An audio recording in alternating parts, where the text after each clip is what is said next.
আপু, Benson light নেই, শুধু বেনসন আছে। ধুর, কি বালের দোকানদারি করস? বেনসন লাইট রাখছিস না তো কি করস? আমি জানি না, তুই বেনসন লাইট দে। আপনি শুধু বেনসন নেন, ওইটা গত রাতেই শেষ হয়ে গেছে। এত সকালে কোনো দোকানে খুলিনি যে আপনাকে এনে দিব। এখন খেলে শুধু এইটা খেতে হবে। আমি বেনসন লাইট, আমার বেনসন লাইট দরকার। আমি শুধু বেনসন নিয়ে কি করব? কচু খাবো? আমার ওইটা দরকার। এখন তুই কোথা থেকে আনবি আমি জানি না। এতক্ষণ আমি বসা ছিলাম, আমি বসা থেকে দাঁড়ালাম, ভালো করে মেয়েটাকে দেখলাম, চেনা মনে হচ্ছে না।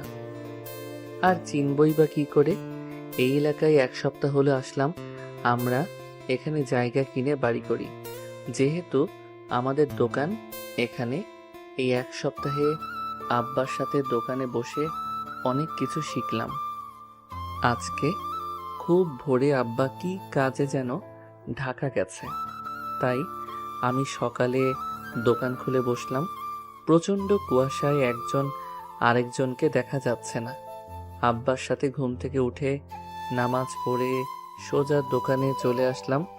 প্রথম কাস্টমারটাই এই মেয়েটা পড়ল। সকাল সকাল কারো সাথে ঝামেলা করার আমার কোনো ইচ্ছাই নেই, তাও আবার মেয়ে। ছেলে হলে একটা কথা ছিল, দুই একটা কটু কথা বলা যেত। আমি বললাম, আমার কাছে নেই, অন্য দোকান দেখেন। এই বলে আমি চেয়ারে বসে মোবাইল টিপায় মনোযোগ দিলাম। মেয়ে কিছুটা হতাশ কণ্ঠে বলল, তোর কি দোকানদারি করার কোনো ইচ্ছা আছে? ইচ্ছা থাকলে আমাকে বেনসন লাইট বের করে দে। আমি জানি তুই মিথ্যা বলছিস। না হলে তোর দোকান আমি 1 ঘন্টার ভেতরে তালা মারবো। আমি বুঝলাম মেয়েটার মাথা টাথা গেছে, মনে হয় সকাল সকাল পিনিকে ধরছে। মেয়েটা গায়ে পড়ে ঝগড়া করতে আসছে। আমি বিরক্ত কণ্ঠে বললাম, আপনি আমার কথা মন দিয়ে শুনুন। আমার কাছে বেনসন লাইট নেই, এখন আপনি আসতে পারেন।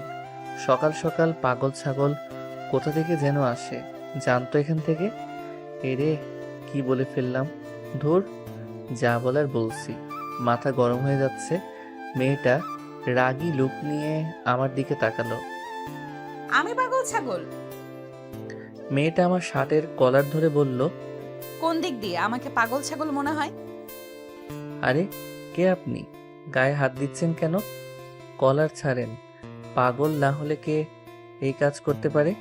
একটা কথা আমি বারবার বলছি, আমার কাছে বেনসন লাইট নেই, তাও এই জিনিসটা নিয়েই আপনি বাড়াবাড়ি করছেন। দেখ, তুই কিন্তু আমার সাথে ঝগড়া করছিস। এর ফল কিন্তু ভালো হবে না। আপনিই তো বেশি বাড়াবাড়ি করেছেন, জানতো এখান থেকে। যাব না, কি করবি? না গেলে দাঁড়িয়ে থাকেন। এই বলে আমি মোবাইল টিপায় মনোযোগ দিলাম। দেখি মেয়েটা দূরে অন্য আরেকটি দোকানে তাকিয়ে আছে। একটু পর বলল, আচ্ছা দে, শুধু বেনসন দে। আমি ভাবলাম মেয়েটা সকাল সকাল এসে ঝামেলা করছে, আমার শার্টের কলার ধরছে, এর একটা শাস্তি হওয়া উচিত। তাই আমি 1 সপ্তাহের পুরনো এক পেনশন দিলাম। মেয়েটা চেক না করেই মুখে দিল। শীতের কারণে হাত মনে হয় বরফ হয়ে আছে, যার কারণে ম্যাচ দিয়ে আগুন ধরাতে কষ্ট হচ্ছে। 2-3 বার ট্রাই করেও পারছে না বলল। আগুন ধরিয়ে দে। আমি মেয়েটার সিগারেটে আগুন ধরিয়ে দিলাম। দেখি সিগারেট টানতে শুরু করলো। ও 2 টান দিয়েই আমার দিকে আর চোখ তাকালো। মনে হয় বুঝে ফেলেছে, আর বুঝবেই না কেন। আরেক টান দিয়ে মুখ থেকে থুথু ফেললো, তারপর সিগারেট মাটিতে ফেলে দিল। আমার দিকে রাগী লুক নিয়ে তাকালো আর বলল, সমস্যা না তো কি? তুই আমাকে পুরনো বেনসন দিয়ে বলস কোনো সমস্যা? তুই কি আমাকে বোকা ভেবেছিস? দে, ভালো একটা বেনসন দে। দিব, তাহলে আপনাকে 2টা টাকা দিতে হবে। তোর তো সাহস কম না? তুই আমার কাছে টাকা চাস, আবার পুরনো বেনসন দিয়ে সকাল সকাল আমার মুখটাই নষ্ট করে দে, আবার ওইটা টাকা চাস। আপনি সিগারেট নিয়েছেন তো টাকা দিবেন না? আচ্ছা, তুই কে রে? এখানে যে একটা বুড়ো আঙ্কেল বসা থাকতো, উনি কোথায়? উনি আমাকে কত সম্মান করত, আর তুই কোথা থেকে এসে আমার সাথে ঝামেলা করছিস? দে সিগারেট দে। না, আগে আপনি টাকা দেন। দে বলছি, না হলে কিন্তু ভালো হবে না। দূর রাখেন, আগে টাকা দেন। দেখি মেয়েটা রেগে যাচ্ছে, তাতে আমার কিছু যায় আসে না। এই শীতের মধ্যে মেয়েটা ঘামছে, মনে হয় রাগের কারণে। দাঁড়া, তোকে টাকা দিচ্ছি, একটু পর তুই বেনসন দিবি। আর কত কি দিবি? বলেই মেয়েটা মোবাইল বের করলো। দেখি আরেকজন লোক আসলো। লোকটিকে আমি চিনি, অনেক সময় দেখি আব্বার সাথে কথা বলে। ওনাকে দেখে আমার একটু জোর বাড়ল। ওনার নাম মাসুদ। মাসুদ ভাই বলল, কি আফিয়া, কোনো সমস্যা? তাহলে মেয়েটির নাম আফিয়া। আঙ্কেল দেখেন না, তারে বলছি বেনসন লাইট দিতে, কিন্তু সে আমাকে শুধু একটা বেনসন দিল, তাও আবার পুরনো। আমি বলছি নতুন একটা দিতে, ওইটাও দিচ্ছে না, আবার টাকা খুঁজে। মেয়েটা যেভাবে বলল, মনে হচ্ছে সব দোষ আমার, আর উনি একটা বাচ্চা মেয়ে। যা বলছে দিয়ে দাও ইমাদ, তুমি তো আমাকে চিনোই। কিন্তু আঙ্কেল, তোমারে যেটা বলছি সেটা করো। আমি একটা বেনসন দিলাম। মেয়েটা হাতে নিয়ে ভালো করে চেক করলো, পরে আগুন ধরিয়ে টানতে লাগলো। আঙ্কেল, সে মনে হয় নতুন, সেজন্য জানে না আমি কে। সেটাই, এইসব নিয়ে আর বাড়াবাড়ি করার দরকার নেই। ও তো তোমার ভাইয়ের মতোই, দুজন সমান বয়সী, ভাই বোনের মতো মিলেমিশে থাকবা, তাই না? কি বলিস ইমাদ? আমি ভাবতে লাগলাম, মেয়েটার মনে হয় খুব পাওয়ার, না হলে মাসুদ আঙ্কেল এত সম্মান করে কথা বলছে কেন? যাই হোক, কোনো ঝামেলা করে লাভ নেই, আব্বা শুনলে পরে সমস্যা হবে। আমি বললাম, সেটাই। তাহলে আমি যাই। ইমাদ, যা লাগে দে, ওনার কাছ থেকে কোনো সময় টাকা চাবি না। জি আঙ্কেল। মাসুদ আঙ্কেল চলে গেল। এদিকে আফিয়ার সিগারেট খাওয়া শেষ। আফিয়া বলল, একটা স্পিড ক্যান দে তো, ঠান্ডা। এই শীতের মধ্যে আপনি ঠান্ডা খাবেন, নর্মাল দেই। আমার স্বাস্থ্য নিয়ে তোর ভাবতে হবে না, যা বলছি দে। আমি ফ্রিজ থেকে একটা স্পিড দিলাম। মেয়েটা দাঁড়িয়ে দাঁড়িয়ে স্পিডটা খেলো, বলল, কত টাকা হয়েছে? 65 টাকা। 65 টাকা কি করে? আমার হিসেবে 50 টাকা। তুই ওই সিগারেটের দাম চাস? হুম। নষ্ট সিগারেটের দাম চাচ্ছিস? আমি নষ্ট সিগারেটের মূল্য দিব না। আর 50 টাকা আমি তোকে পরে দিয়ে যাব। আমরা তো বাকি দেই না, আপনার টাকা দেওয়া লাগবে না। মনে করেন এইটা আমি আমার পক্ষ থেকে খাওয়ালাম। না, আমি কারো কাছে ঋণী থাকবো না, তোরে আমি পরে দিয়ে যাব। শুনেন, আমার টাকা লাগবে না, জানতো এখান থেকে। আমার বিরক্ত লাগছে। আচ্ছা, আপনি কি মানসিক প্রতিবন্ধী? এমন করছেন কেন? মনে করেন আপনি আমার দোকানে আসেননি, এখন যান আপনি এখান থেকে। ওই এই কয়দিন এলাকায় ছিলাম না বলে শরীরে তেল হয়েছে। আমার মুখের উপর আজ পর্যন্ত কেউ কথা বলেনি, আর তুই কোথা থেকে উড়ে এসে আমার সাথে ঝগড়া করছিস? এর ফল কিন্তু ভালো হবে না। এই বলে রাগে গজগজ করতে করতে চলে গেল। মেয়েটার সাথে ঝগড়া করে এই শীতের মধ্যে শরীর থেকে ঘাম বের হচ্ছে। সকাল সকাল মুডটাই নষ্ট করে দিল। মাথা পুরো গরম হয়ে আছে। এমনিতেই রাতে রিয়ার সাথে ঝগড়া হয়েছে, রাগের কারণে তার সাথে ব্রেকআপ করে তার নাম্বার ব্লক মেরে দিয়েছি। আমিও এই ঠান্ডার মধ্যে একটা স্পিড খাইলাম মাথা ঠান্ডা করার জন্য। আধা ঘন্টা পর মানুষ আসা শুরু করলো। দুপুর পর্যন্ত বেচাকেনা করলাম। ভাবলাম বাড়ি থেকে ফ্রেশ হয়ে লাঞ্চ করে একটু রেস্ট নিয়ে আসি। আমি আস্তে আস্তে দোকানের শাটার ফেলে বাড়ির উদ্দেশ্যে রওনা দিলাম। 1 কিলো দূরে আমাদের বাসা। দুপুর টাইমে কোনো রিক্সা দেখা যাচ্ছে না। ভাবলাম হাঁটা ধরি। হাঁটতে লাগলাম। বাড়িতে যাওয়ার রাস্তায় একটা পার্ক পড়ে, যেটা জনসাধারণের জন্য উন্মুক্ত। দেখি সকালের মেয়েটা কি জানি নাম মনে হয়েছে, আফিয়া। নামটা কি সুন্দর, কিন্তু মেয়েটা একেবারে বদ। দেখি কয়েকজন ছেলের সাথে আড্ডা দিচ্ছে। আমার সেসব ভেবে লাভ নেই, আমি আমার মতো হেঁটে যাচ্ছি। তার মধ্যে থেকে একটা ছেলে আমাকে ডাক দিল। আমি তাদের সামনে গেলাম। আফিয়া বলল, কোথায় যাস? বাসায়। তুই হয়তো এই এলাকায় নতুন আসছিস, তাই তোকে আজকের মতো ছেড়ে দিলাম। সামনের থেকে বুঝে শুনে কথা বলিস। ওকে। ওই বুড়ো আঙ্কেল কি তোর বাপ লাগে? হুম। উনি কত ভালো মানুষ, আর তুই একটা বদের হাড্ডি। হুম, আমি যেমন হই তাতে আপনার কি? আমার কিচ্ছু না, পরবর্তী সময়ে সাবধান থাকবি, না হলে এই শরীর আর পৃথিবীতে থাকবে না। আচ্ছা, দেখা যাবে। আমি সেখান থেকে চলে আসলাম। বাড়িতে এসে গোসল করলাম। মা ভাত দিল। আমি মাকে বললাম, মা, আব্বা কখন আসবে? আস্তে আস্তে রাত হবে। আজকে তুই দোকান চালা, রাতে একটু আগে এসে পড়িস। বেশি রাত হলে যদি রিস্কা না পাস। আমি আবার দোকানে এসে পড়লাম। একটু পর দেখি কিসের হুড়াহুড়ি। দেখি একটা ছেলেকে 4-5 জন ধরে মারছে। আমি তাদের আটকাতে যাব, এমন সময় আরেকজন অচেনা লোক আমাকে বলল, ওদের মারামারি ওরা করুক, তাতে তোমার কি? তুমি দোকানদার, তুমি গিয়ে দোকানদারি করো। কিন্তু ছেলেটা তো মরে যাবে। মরে গেলে যাক, তাতে তোমার কি? তুমি গিয়ে দোকানদারি করো। আমি বাধ্য ছেলের মতো দোকানে এসে দেখতে লাগলাম কি হয়। ছেলেটাকে মেরে আধমরা করে ফেলেছে। একটু পরে দেখি আফিয়া বাইকে চড়ে আসলো। এসেই ছেলেটার কাছে গেল। লোকজনের হুড়াহুড়িতে কিছুই শুনতে পারছি না, আর দেখতেও পারছি না। একটু পর একজন ছেলেটাকে নিয়ে চলে গেল। সবাই আস্তে আস্তে চলে গেল। আমি দোকানে বেচাকেনা করতে লাগলাম। একটু পর দেখি আফিয়া আসলো। বলল, একটা বেনসন লাইট দে। আমি বিরক্ত হয়ে তাকে একটা বেনসন লাইট দিলাম। ফ্রিতে খেলে তা বিরক্ত হবই। সে সিগারেট খেতে লাগলো।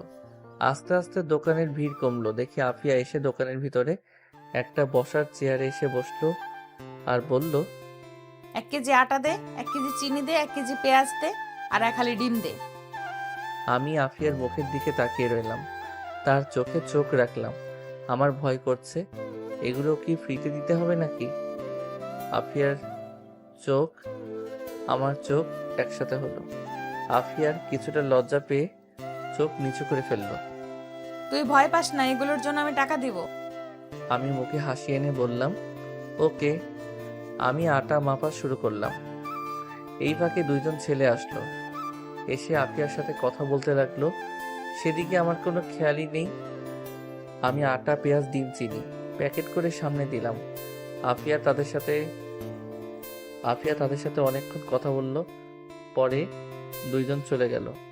আফিয়া আমার দিকে তাকিয়ে মুচকি হাসি দিয়ে বলল, এখানে কত টাকা হয়েছে? 200। তুই তো ফ্লেক্সি লোড করস। হুম। এই নাম্বারে 700 টাকার মিনিট আর এমবির প্যাকটা দে। ওকে, আমি দিলাম। আফিয়া বলল, আমার নাম্বারটা সেভ করে রাখ, যদি কোনো সমস্যায় পড়ে সাথে সাথে কল করবি। তার প্রয়োজন নেই। আফিয়া দেখতে অনেক সুন্দরী। দাঁতগুলো উঁচু নিচু, যার কারণে হাসি দিলে অনেক সুন্দরী লাগে। ঠোঁটে লিপস্টিক দেওয়া। নারী হিসেবে দেখলে 100-তে 1 জন। কিন্তু সে থাকেই ছেলেদের মতো, জিন্সের প্যান্ট, শার্ট, শীতের মধ্যে একটা শীতের কাপড়, পায়ে শো জুতা। সে মনে হয় খুব বড়লোক, যার কারণে এত পাওয়ার। সেসব ভেবে লাভ নেই। একজন এসে বলল 10 কেজি আটা দিতে। আমি আটা মাপতে শুরু করলাম। 10 কেজি আটা দিলে উনি সেগুলো নিয়ে টাকা দিয়ে চলে গেল। আফিয়া বলল, এগুলোর দাম রাখ, আমি যাওয়ার সময় নিয়ে যাব। কত টাকা হয়েছে? আমি হিসেব করে বললাম 900 টাকা। আর 4টা সিগারেট দে। আমাকে একটা 1000 টাকার নোট দিয়ে বলল, সব মিলিয়ে কত টাকা হয়েছে রাখ, সকালের টাকাও রেখে দে। আমি সকালের টাকা না রেখে ফেরত দিয়ে দিলাম।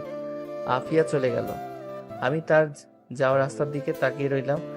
মাসুদ আঙ্কেল যেহেতু বলেছে ও আমার বয়সী, তাহলে আমার বয়স 23 বছর, আর ওর বয়স এমনি। এই বয়সে মেয়েরা কি সুন্দর স্বামীর সাথে ঘর সংসার করে, আর ওর কি অবস্থা? নিশ্চয়ই এর পিছনে একটা কারণ আছে। সেই কারণটাই আমার জানতে হবে। এর মধ্যে দেখি মোবাইলে কল আসলো। নাম্বার চিনি না। ফোন ধরে কণ্ঠ শুনে বুঝতে পারলাম এটা রিয়া। ফোন দিচ্ছি কেন? তোর সাথে ব্রেকআপ? আমার কথা শোন, আমি খুবই দুঃখিত।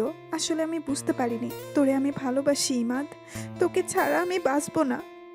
এটা তো আমি লাস্ট 2 বছর ধরে শুনে আসছি। সত্যি বলছি।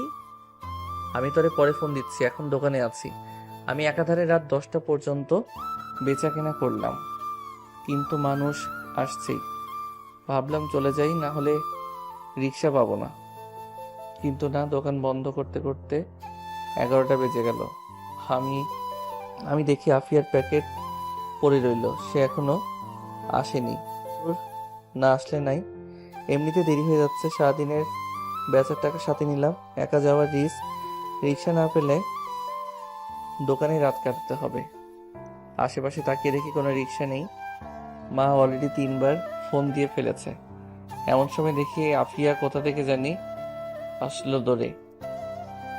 বলল, দে আমার প্যাকেট দে। আমি প্যাকেট দিলাম। আফিয়া বলল, কোনো রিক্সাও তো দেখছি না, কি করে বাড়ি যাব? আপনার না কত ছেলে পেলে আছে, তাদের বলেন আপনাকে নিয়ে যেতে। এটা বলাতে আফিয়া আমার দিকে তাকালো, কিন্তু কিছু বলল না। দোকানের সামনে অনেকক্ষণ দাঁড়িয়ে রইলাম, কোনো রিক্সায় আসছে না। প্রচুর কুয়াশা পড়ছে। খেয়াল করলাম আফিয়ার শরীরে তেমন শীতের কাপড় নেই, শুধু পাতলা একটা গেঞ্জি শার্টের উপরে। ও যে শীতে কাঁপছে এটা আমি ভালো করেই বুঝতে পারছি। আমার গায়ে একটা লেদার আছে আর একটা শীতের চাদর। ভাবলাম চাদরটা দেই, কিন্তু যে অ্যাটিটিউড, নাই নাকি সন্দেহ। আর না নিলে আমার কি? শীতে কাঁপছে সে, আমার কি? আমি বললাম, প্রচুর শীত পড়ছে, এই চাদরটা নিন। তোর তো সাহস কম না, তুই আমার শরীরের দিকে নজর দিয়েছিস। বুঝতে পারছি এত রাতে কেউ নেই বলে আজ পর্যন্ত আমার দিকে কোনো ছেলে নজরে তাকানোর সাহস পায়নি। আর তুই কোথা থেকে উড়ে এসে আমার শরীরের দিকে নজর দিস? তোর এই চোখ আমি তুলে নিব। এক শ্বাসে কথাগুলো বলল।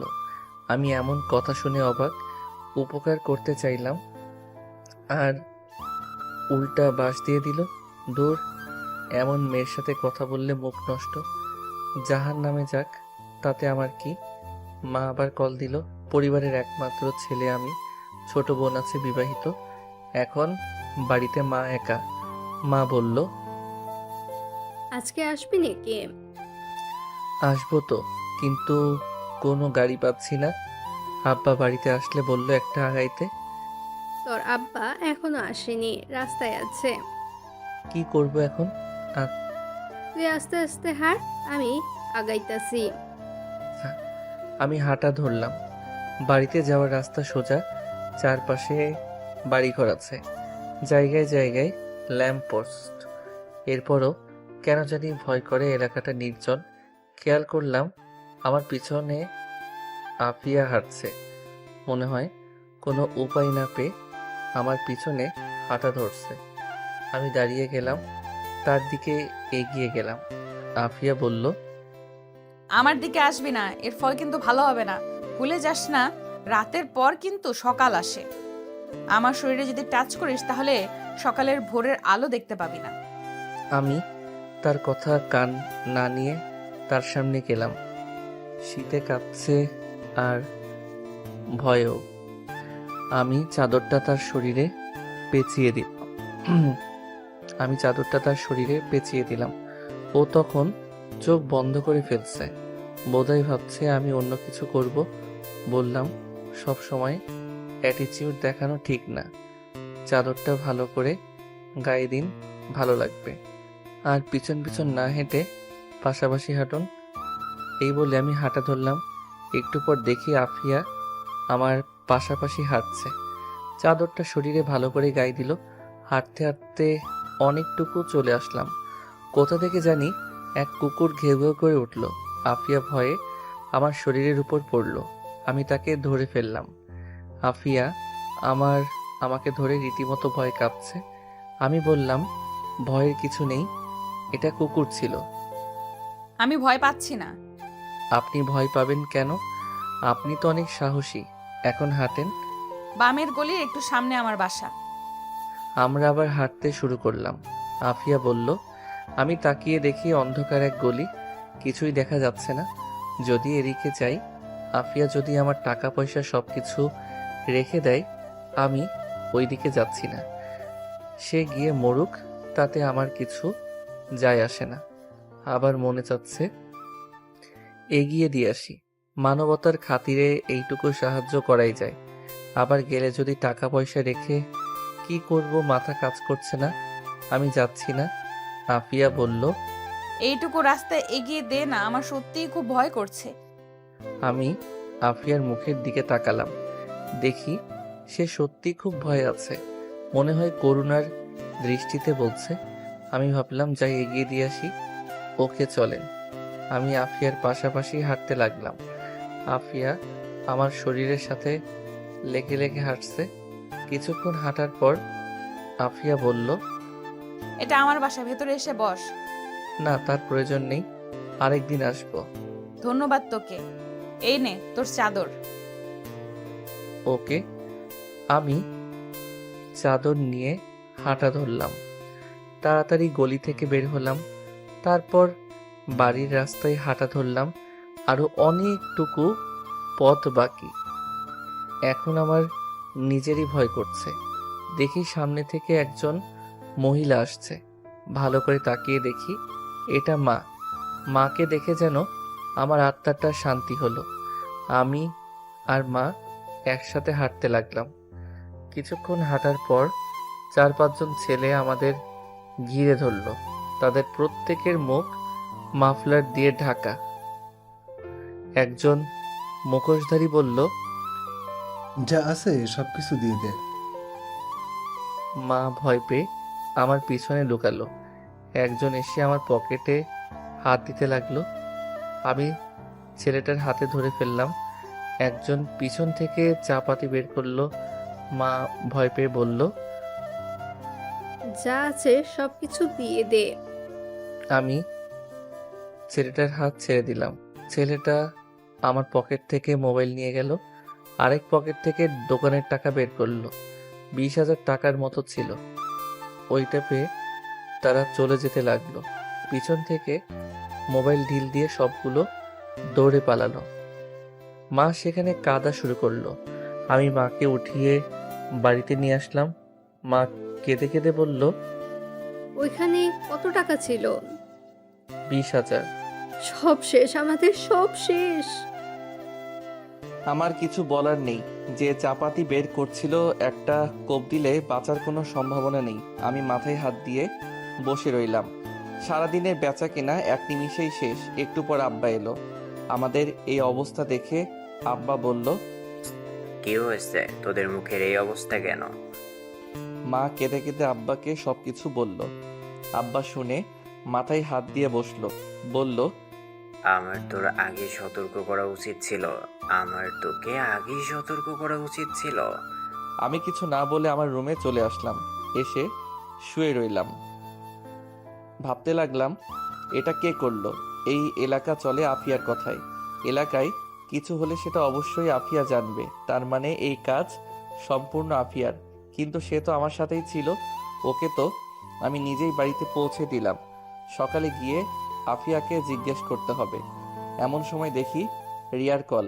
এমনিতেই মাথা গরম হয়ে আছে, আবার রিয়ার কল ধরলে আরো মাথা গরম হবে। আমি ফোন কেটে দিলাম। রিয়া আমার আগের কলেজের বেস্ট ফ্রেন্ড। আস্তে আস্তে দুজন দুজনকে ভালোবেসে ফেলি। ওই কলেজ থেকে ইন্টার শেষ করি। তারপরেই এখানে এক কাছের কলেজে ভর্তি হই। যদিও তখন বাড়ি থেকে আসতাম, কিন্তু এইখানে বাড়ি করার এইখান থেকে গিয়েই ক্লাস করি। মাঝে মাঝে অধিকাংশ সময় দোকানেই কাটাই। আমি এখন অনার্স 3rd ইয়ারে আছি। যখন রিয়া শুনেছে আমি এখানে চলে আসছি, তখন রিয়া আমাকে দোষারোপ করছে। ও বলে কিনা আমি তাকে ব্যবহার করছি।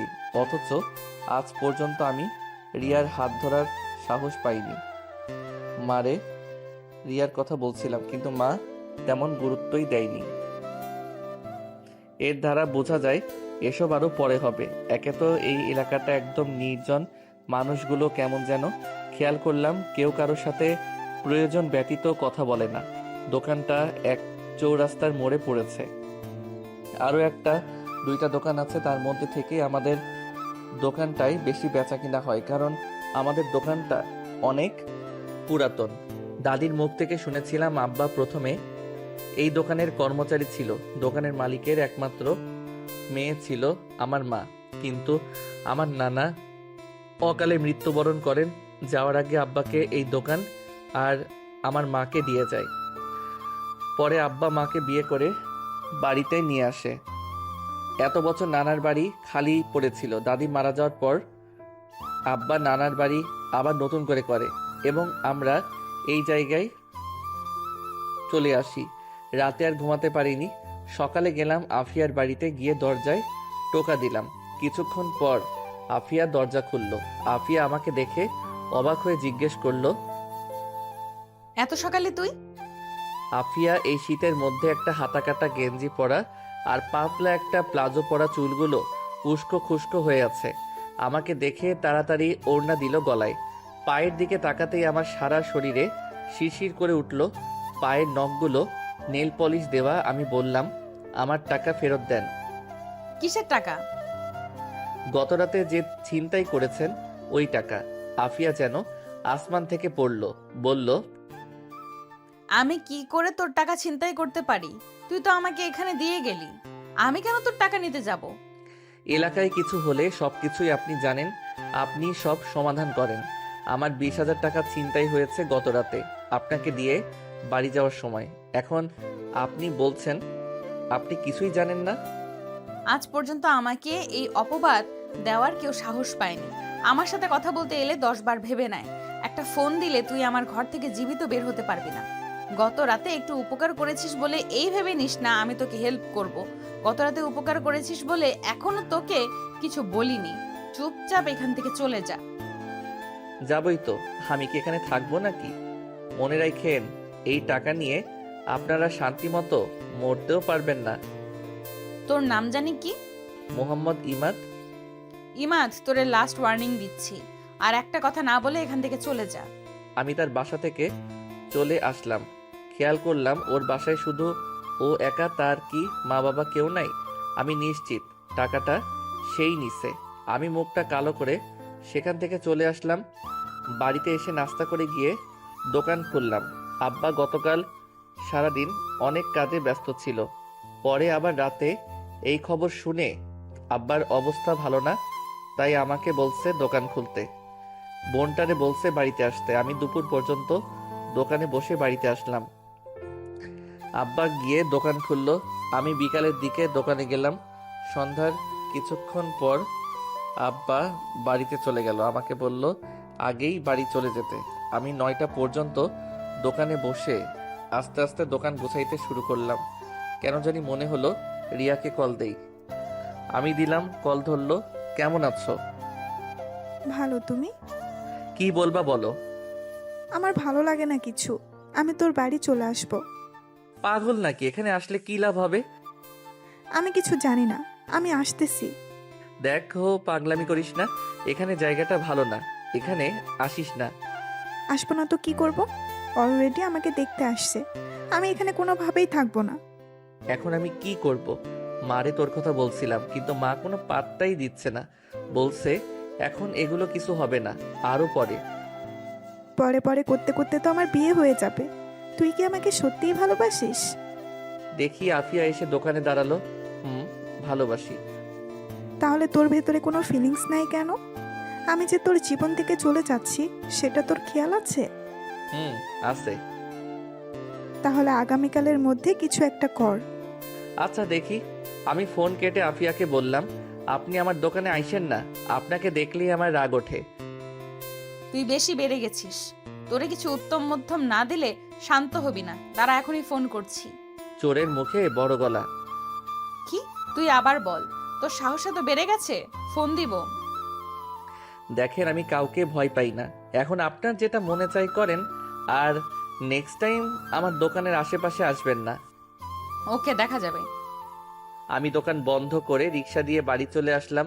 পরদিন খুব সকালে গিয়ে দোকান খুললাম। সকালে আবার দেখি আফিয়া আসলো। মেজাজটাই খারাপ হয়ে গেল। আফিয়া এসে বলল, একটা সিগারেট দে। কি বেহায়া মেয়ে রে বাবা, লজ্জা শরম বলতে কিচ্ছু নেই। বললাম। আস্তে আস্তে কথা হলো। আফিয়া দেখি শুনেও না শোনার ভান করছে। আফিয়া ঠোঁটে গাঢ় লিপস্টিক দেওয়া। এত সকালে আফিয়া কোথায় যায়? জগিং করতে? কিন্তু সে তো অত মোটাও না। যেখানে মন চায় সেখানে যাক। আমি আফিয়ার মুখের দিকে তাকালাম এবং তার চোখে চোখ রাখলাম। সেও আমার চোখে চোখ রাখলো, কিন্তু সে বেশিক্ষণ আমার চোখে চোখ রাখতে পারল না। চোখ অন্যদিকে ঘুরিয়ে মুখটা ভেঙচি কেটে বলল, সিগারেট দিবি নাকি যাব? এই নেন। আফিয়া সিগারেট ধরিয়ে দোকানের ভিতরে বসলো। আমি সিগারেটের ধোঁয়ায় নাক, মুখ মাফলার দিয়ে ঢেকে ফেললাম। আমার অবস্থা দেখে মুখে একটা ভেঙচি কাটলো। আমি বললাম, আচ্ছা, কে টাকা নিয়েছে বের করতে পারবেন? বের করতাম, কিন্তু তুই এসে সরাসরি আমাকে দোষারোপ করছিস। ও, তুই সেই টাকার আশা ছেড়ে দে। কেন? এই টাকা যদি জানতে পারি কে নিয়েছে তাহলে আমি সরাসরি থানায় মামলা করব। এই এলাকায় কোনো পুলিশের পাওয়ার নেই। এই এলাকা চলে আমার কথায়, আর এলাকার মেম্বার চেয়ারম্যান আমার পায়ের নিচে। তাই নাকি? তোর বিশ্বাস হয় না? না, আমার কাছে আপনি একটা দুর্বল নারী, যার আছে অনেক স্বপ্ন। চুপ। এই বিষয়ে তোরে কে বলছে কথা বলতে? আচ্ছা, আপনাকে একটা প্রশ্ন করি। কর। আপনার মা বাবা নেই? এমন প্রশ্ন করাতে আফিয়ার মুখটা মুহূর্তেই কালো হয়ে গেল। মুখে হাসি এনে বলল, না। কিন্তু মুখের হাসিটা কান্নার চেয়ে করুণ দেখালো। পরক্ষণে খেয়াল করলাম আফিয়ার চোখে পানি। অনেক কষ্টে কান্না আটকাতে চেষ্টা করলো, কিন্তু আটকাতে পারল না। চোখ দিয়ে অঝরে পানি পড়ছে। আমি তাড়াতাড়ি টিস্যু দিলাম। আফিয়া চোখ মুছলার বলল, কি? থুর, শুধু শুধু চোখে পানি চলে আসলো। যাই হোক, আজকে দুপুরে তোর দাওয়াত আমার বাড়িতে। আমাকে কেন? এমনি। এটা ভালো লক্ষণ নয়, এটা ভালো লক্ষণ নয়। আমি যাচ্ছি না। ওকে, তোর ইচ্ছা। আরো অনেক ছেলে পেলে যাবে, তাই তোকেও বললাম। আব্বারে পাঠিয়ে দিব। ওকে, আচ্ছা আমি যাই। আপনাকে কে বলেছে এখানে বসতে?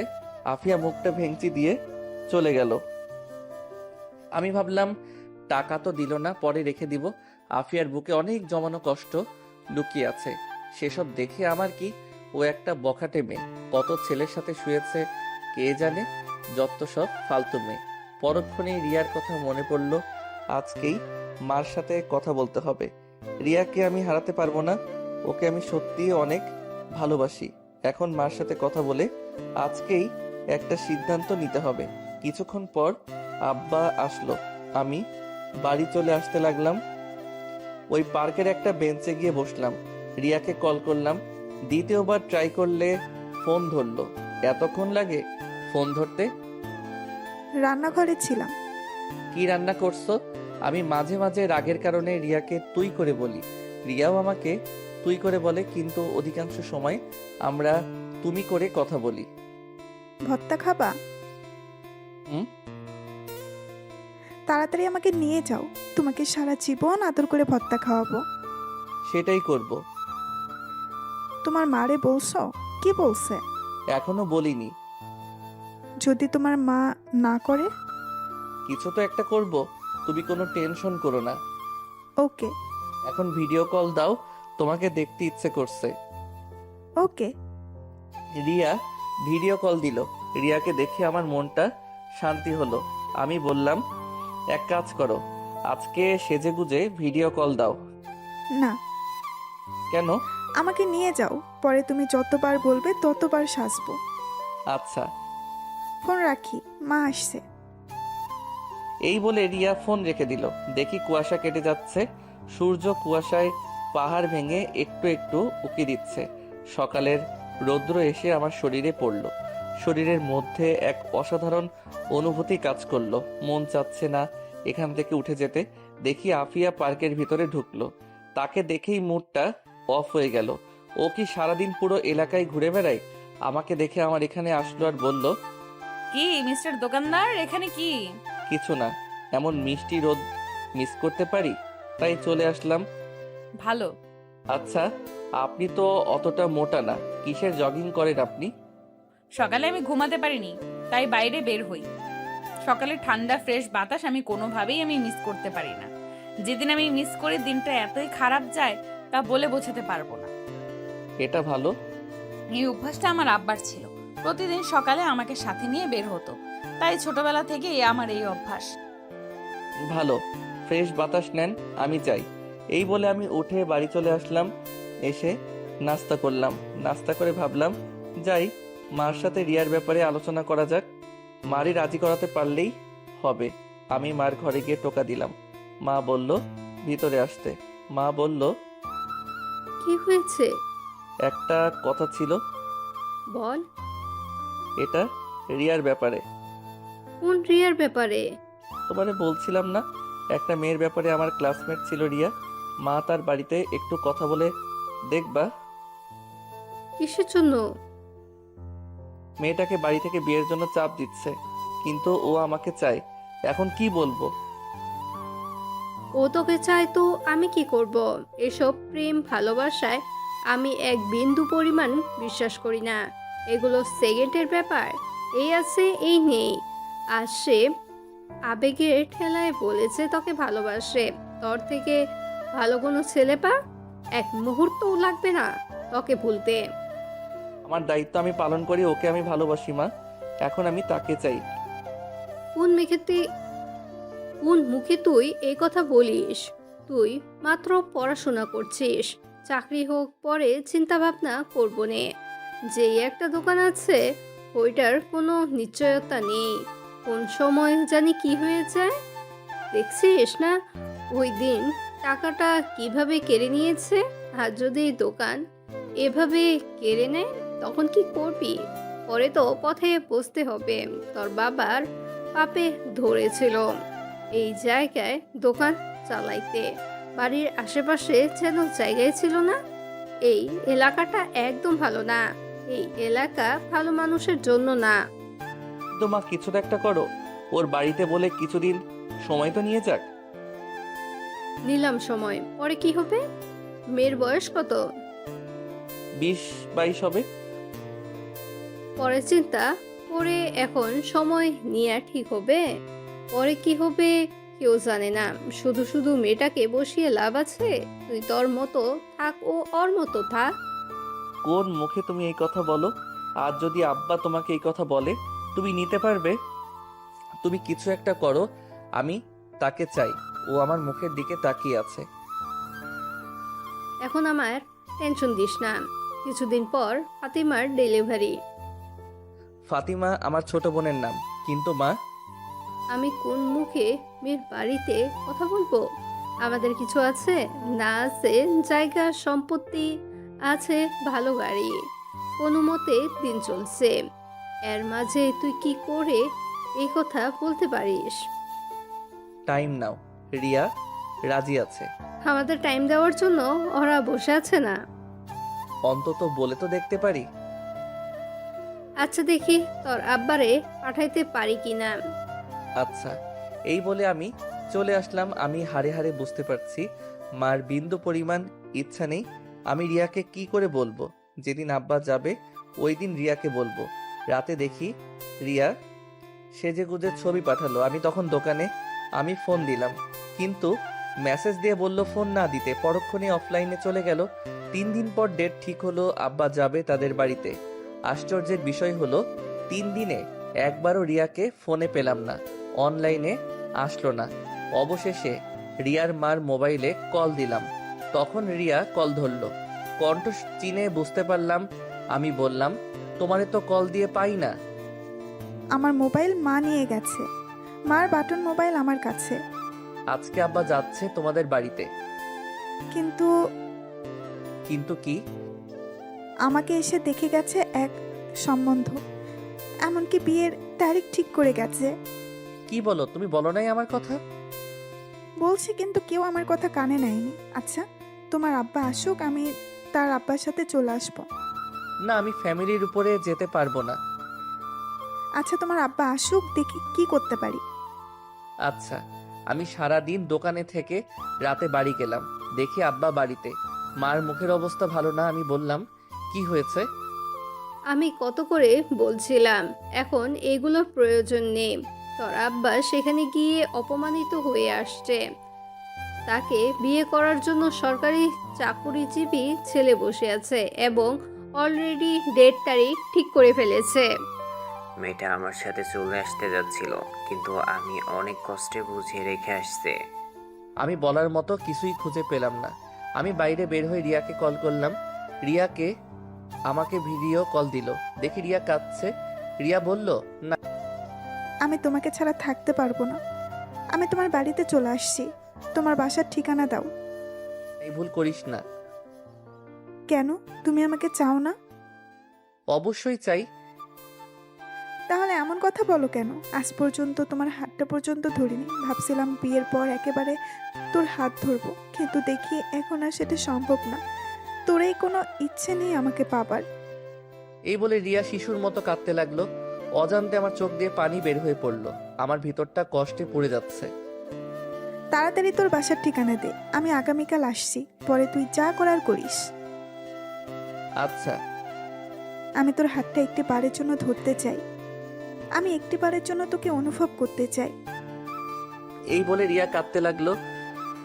আমি বললাম, ঠিকানা টেক্সট করলাম, পার্কের ঠিকানা দিলাম। আর কতক্ষণ পুরনো স্মৃতি মনে করে কিছুক্ষণ কথা বলে ফোন কেটে দিলাম। পরদিন আব্বারে দোকানে রেখে পার্কে গেলাম।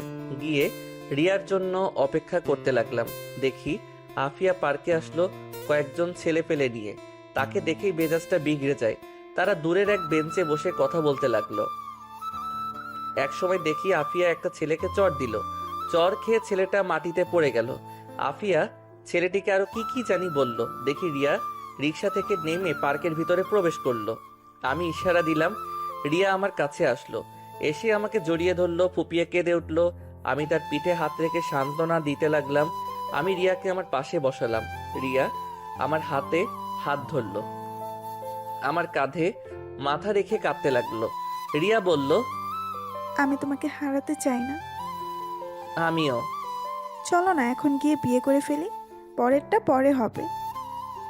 কিন্তু বুঝেছি, তোমারই কোনো ইচ্ছে নেই। শুনেছি সত্যিকার ভালোবাসা বলে কখনো কাউকে ভয় পায় না। আসলে তুমি আমাকে সত্যি ভালোবাসো না। বাসি না বাসলে কি আর এত কিছু করতাম? সবার আগে ফ্যামিলি। যারাই ফ্যামিলির উপরে গিয়েছে তারাই শেষ হয়ে গেছে। কতই না ভালো হতো যদি সারাটা জীবন একসাথে থাকতে পারতাম। এখনো হয়তো সময় আছে। এভাবে আমাকে দূরে থেকে ভালোবেসে যেতে পারবা? হয়তো তোমার এই একটু ভালোবাসা নিয়ে আমি সারাটা জীবন কাটিয়ে দিতে পারবো। কোনো কি উপায় নেই? উপায় আছে, কিন্তু এমনও হতে পারে সেটা বেশি দিন স্থায়ী হবে না। তার চেয়ে ভালো না এমন একটা জায়গায় যাওয়া, সেখানে আজীবন স্থায়ী হওয়া।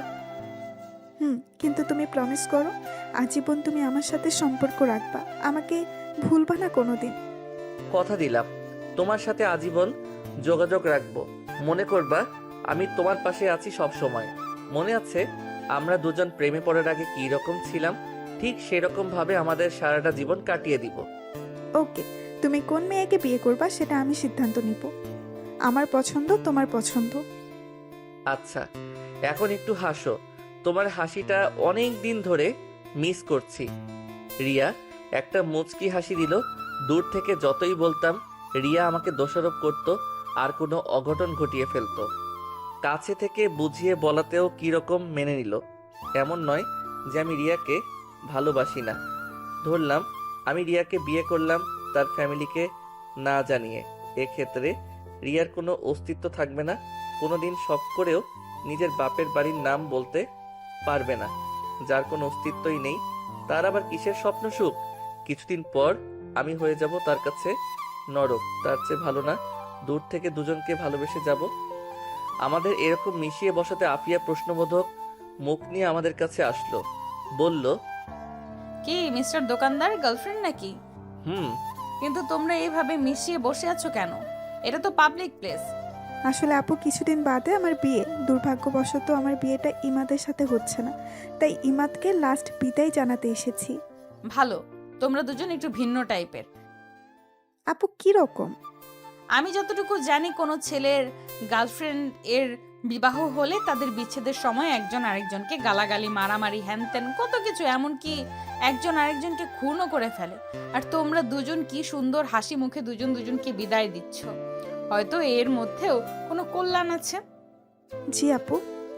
আসলে কি জানো, ভালোবাসার মানুষটিকে বিয়ে না করাই শ্রেয়, কারণ বিয়ে করলে মানুষটি থেকে যায় কিন্তু ভালোবাসাটা আর থাকে না। হুম, কিন্তু আমি ইমাদকে ভালোবাসি। বিয়ের পর ওকে আমি দূর থেকে ভালোবেসে যাব। সেটাই ভালো, তোমরা থাকো, আমি যাই।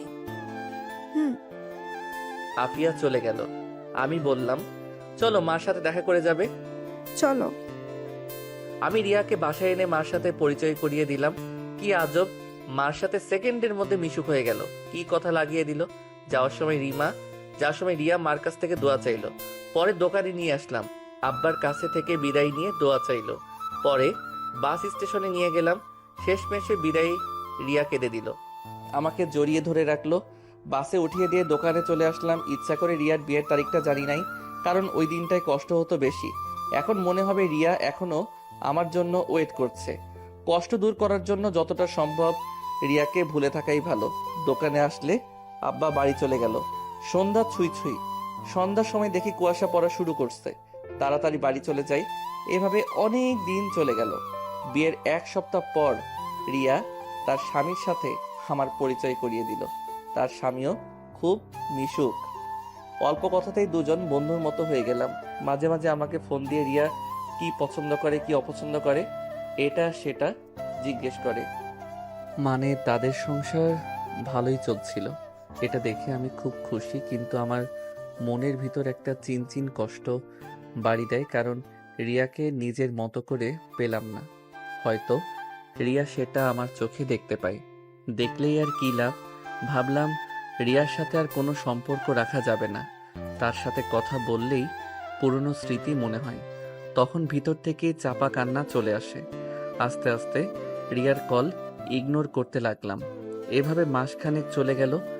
দোকানের মধ্যে এখন আমি বেশি সময় থাকি, কারণ আব্বা বছরখানেক আগে স্ট্রোক করেছিল, যার কারণে বেশি প্রেশার নিতে দেই না। এই 1 মাসের মধ্যে আব্বা পুরো দোকান আমাকে বুঝিয়ে দিয়ে দিল। ভালোই চলছিল দিনকাল। একদিন রাতে ঠিক করলাম রাতে দোকানে কাটিয়ে দিব, কারণ দেরি হয়ে গিয়েছিল। পৌষ মাসের শীত মাত্র পড়েছে, বাইরে কুয়াশা ছাড়া কিছুই নেই। দোকান পরিষ্কার করতেছিলাম। এমন সময় দেখি আফিয়া কোথা থেকে জানি দৌড়ে আসলো। বলল, 1 কেজি তেল দে, আর মুখে দেওয়ার জন্য ভালো একটা ক্রিম দে, আর একটা সুই দে, 1 প্যাকেট নুডলস রাতে সুই দিতে পারবো না। দে দে। আরো কয়েকটা জিনিসের নাম বলল। আজকে সিগারেট চাচ্ছে না। আমি বললাম, সিগারেট দিব না। না রে, ঠান্ডা লাগছে। ও। আমি আস্তে আস্তে সবগুলো জিনিস দিলাম। বলল, কত টাকা হয়েছে? 950 টাকা। আফিয়া আমাকে একটা 1000 টাকার নোট দিল। টাকাটা হাতে নিয়ে আমি টাকার কোড নাম্বারের দিকে তাকালাম। আমি সব সময় কারো কাছ থেকে বড় টাকার নোট পেলে অথবা দিলে আমি কোড নাম্বারটা দেখে নেই, যাতে উনি অস্বীকার করতে না পারে অথবা জাল বলে ঝামেলায় ফেলতে না পারে। ওই দিন আফিয়া একটা 1000 টাকার নোট দিয়েছিল। ওই দিন আমি কোডটা ভালো করেই দেখেছিলাম, কারণ আফিয়া এমনিতেই তেরা টাইপের মেয়ে। কিন্তু খেয়াল করে দেখলাম ওই দিন যে টাকা দিয়েছিল সেই টাকার লাস্টের কোড আর আজকের টাকার লাস্টের কোড এক। ওই দিন টাকা ছিনতাই হয়ে গিয়েছিল। সেই ছিনতাই করা টাকার মধ্যে আফিয়ার দেওয়া ওই টাকাটা ছিল। দুর্ভাগ্যবশত আফিয়া আজকে আমাকে এই টাকাটা এনে দিল। তার মানে ওই দিন ছিনতাইটা আফিয়া করছিল। হয়তো সে করেনি, অন্য কাউকে দিয়ে করিয়েছে। মহান আল্লাহর কি লীলা খেলা। আফিয়া বলল, কি এত দেখছিস? আমাকে বিদায় কর, বাসায় যেতে হবে। বাসায় তো যাবেন, তার আগে আমার কিছু প্রশ্নের উত্তর দিন। তাড়াতাড়ি বল। চেয়ারে বসেন, দরকার হলে আমি এগিয়ে দিয়ে আসব। আফিয়া চেয়ারে বসলো। আমি বললাম, মনে আছে মাসখানেক আগে বলছিলাম আমার 20,000 টাকা ছিনতাই হয়ে গিয়েছিল? মনে আছে। এর আগের দিন রাতে আপনি আমার কাছ থেকে কিছু টাকার মাল কিনেছিলেন। বল। আপনি যে 1000 টাকার নোট দিয়েছিলেন ওই টাকাটা ছিনতাই হওয়ার টাকার মধ্যে ছিল। কিন্তু আজকে এই 1000 টাকা ওই দিন আপনার দেওয়া 1000 টাকা। আমি যদি বলি এক, এটা কি আপনি বিশ্বাস করবেন? না, বিশ্বাস করব না। কেন বিশ্বাস করবেন না? ওই দিন আপনার দেওয়ার টাকার কোড, আজকে এই টাকার কোড সম্পূর্ণ এক। আফিয়া তার চোখগুলো বড় বড় করে তাকালো। আমার এই কথা শুনে আফিয়া হতভম্ব হয়ে গেছে। কি বলবে কিছু বুঝতে পারছে না। তোতলাতে তোতলাতে বলল, আমি কিচ্ছু জানি না। আর ওই দিন টাকার কোড আর আজকের টাকার কোড এক, এটা বললেই আমি বিশ্বাস করব? আপনি বিশ্বাস করতে বাধ্য। প্লিজ আফিয়া আমার টাকাটা দিয়ে দেন। আমি তোর টাকা নেইনি, ওকে? না, আপনি নিয়েছেন। আমি নেইনি। আপনি নিয়েছেন, না হলে ওই দিনের টাকার কোড আর আজকের টাকার কোড এক কেন? আপনি ছাড়া তো অনেক মানুষ আছে, তাদের কাছে তো টাকাটা যেতে পারতো, আপনার কাছেই কেন? স্বীকার করেন। যা, আমি নিয়েছি। এখন কি করবি কর, তুই আমার কিছুই করতে পারবি না। কি নির্লজ্জ মেয়ে, প্লিজ আমার টাকাটা ফেরত দিয়ে দেন। তোরে 1 টাকাও দিব না। এখন দেখি তুই কি করিস। এই আমি উঠলাম। আমি তার কিছুই করতে পারবো না, এটা আমি ভালো করেই জানি। আব্বা জানলে আব্বাও কিছু করতে পারবে না। তার চেয়ে ভালো তাদের না জানানো। টাকার আশা আমরা আরো অনেক আগেই ছেড়ে দিয়েছি। এখন দেখি আফিয়াকে ফাপড় টাপড় দিয়ে কিছু নিতে পারি কিনা। জানি কিছুই করতে পারবো না। আমি বললাম, দেবেন না? না, দিব না। আমি ভাবতেছি আফিয়ার দুর্বল জায়গায় আঘাত করব। না থাক, মেয়েটাকে কাঁদিয়ে লাভ নেই। ওকে, দেখা যাক। আফিয়া বাইরে তাকিয়ে দেখে কোনো গাড়ি নেই। আফিয়া বলল, বাসায় যাবি না? না, আজকে দোকানেই থাকবো। এখন আমি কি করে বাসায় যাব? আমার দিকে তাকিয়ে মুচকি হাসি দিয়ে বলল, একটু এগিয়ে দিবি? ধুর, আপনি কে? আপনাকে চিনি না, বের হন দোকান থেকে। টাকা চুরি করে বলে, আবার বড় বড় কথা বলে। আপনার মতো মেয়েরা লাস্টে মানুষের লাথি উষ্টা খেয়ে মরে। এমন করতেছিস কেন? একটু হেল্পই তো চাইছিলাম। ওই দিন তো আপনার হেল্প করেছিলাম, উল্টা আমার পিঠেই লাথি মারলেন। এলাকায় অন্য কেউ ছিল না। আসলে আমি জানতাম না ওরা তোর টাকা ছিনতাই করেছে। পরদিন সকাল পর্যন্ত আমি জানতাম না। তুই যখন আমার সাথে রাগারাগি করে চলে গেছিলি, পরে আমি খোঁজ নিয়ে জানতে পারি তোর টাকা ছিনতাই করেছে। পরে ভাবলাম তোর কাছে ছোট হয়ে লাভ কি, তার চেয়ে ভালো না জানানো। অনেক ভালো কাজ করছেন। এখন দোকান থেকে বের হন। ইমাদ, সরি। সরি? আমি বুঝি না, আমি টাকা ফেরত চাই। 20,000 টাকা কামানো খুব কষ্ট। চোররা টাকার মর্যাদা কি বুঝবে? আফিয়ার মুখটা মুহূর্তের মধ্যেই কালো হয়ে গেল। মনে হচ্ছে লজ্জায় কি বলবে কিছুই বুঝতে পারছে না। আমি আমার টাকা ফেরত চাই। এখন যেটা করার দরকার আমি সেটা করব। খেয়াল করলাম আফিয়ার চোখের কোণে পানি জমে গেছে। ধপ করে চেয়ারে বসে পড়ল, হাত দিয়ে মুখ থেকে ফেললো। কিছুক্ষণ পর আফিয়া তার মোবাইল দিয়ে বলল, এই নে তোর টাকা। এখন প্লিজ আমাকে বাসায় এগিয়ে দে। মন থাকলে আর জীবনও তোর দোকানে মুখ দেখাবো না। টাকা ছিনতাই করে আবার অভিমান দেখায়, তাতে আমার কি? আমি আফিয়ার হাত থেকে মোবাইল নিলাম। মোবাইল দেখি আইফোন 12। মোবাইল দেখে আমি অবাক। আফিয়া আইফোন 12 চালায়। এটা যেন আমি বিশ্বাস করতে পারতেছি না। চালাইতে পারে, পাবলিকের টাকা মেরে মেরে খায়। যাই হোক, 20,000 টাকার বেশি উঠে যাবে, সেটা আপনার ইচ্ছা। এখন আমাকে বাসায় দিয়ে আয় পারবো না। প্লিজ। ওকে। আমি দোকান তালা মেরে বের হলাম। আফি আমার সাথে ঘেসে ঘেসে হাঁটছে, মনে হয় ভয় পাচ্ছে। আফিয়ার শরীর থেকে মিষ্টি একটা গন্ধ ভেসে আসছে। কিছুক্ষণ হাঁটার পর আফিয়ার বাড়িতে পৌঁছালাম। আফিয়া বলল, ভেতরে এসে বস। না থাক, আমি যাই। ভেতরে আয়। আফিয়ার জোড়াজড়িতে ভিতরে ঢুকলাম, গিয়ে সোফায় বসলাম। বাড়িটা তেমন বড় না, একতলা ছাদ, রুম 3টা। রুমগুলো আসবাবপত্র দিয়ে ভরপুর, অনেক সুন্দর করে সাজানো ঘরটা।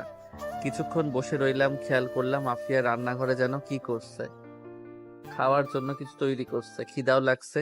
কিছুক্ষণ পর আফিয়া নুডলস রান্না করে নিয়ে আসলো, আমার সামনে দিয়ে বলল, নে খা।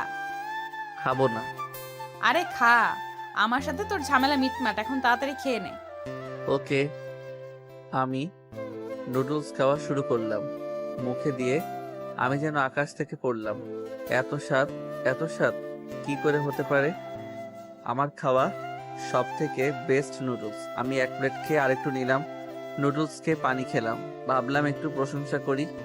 আমি বললাম, এত স্বাদের নুডলস আমি জীবনেও খাইনি। সত্যি এটা অনেক ভালো ছিল। সত্যি আজ অনেক দিন পর আমি একজনকে নিজ হাতে রান্না করে খাওয়ালাম। তাহলে উঠি, এখন আমাকে এগিয়ে দিবে কে? আমি, পরে আমাকে এগিয়ে দিবে কে? এই বলে হাসতে লাগলো।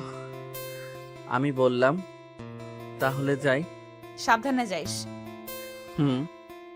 আমি হাঁটা ধরলাম, আস্তে আস্তে হাঁটতে হাঁটতে দোকানে চলে আসলাম। এসে দোকান বন্ধ করে ভিতরে পিছনে খাট আছে, ওইটাই মাঝে মাঝে থাকি, সেখানে শুয়ে পড়লাম। অনলাইনে আফিয়ার মোবাইল বিক্রি করে দিলাম 50,000 টাকা। বলছে পরদিন টাকা দিয়ে মোবাইল নিয়ে যাবে, বাকি 30,000 টাকা আফিয়াকে ফেরত দিয়ে দিব। সকালে খেয়াল করলাম কে জানি দোকানের শাটারে আওয়াজ করছে। এই শীতের মধ্যে উঠতে একটু ভালো লাগছে না। আমি শীতের কাপড় পরে শাটার উপরে উঠাইলাম। দেখি আফিয়া, দেখি এখনো তেমন একটা আলো ফোটেনি। আমি বললাম, এত সকালে কি? দোকান আরো পরে খুলবো। ওকে, আমাকে একটা সিগারেট দে।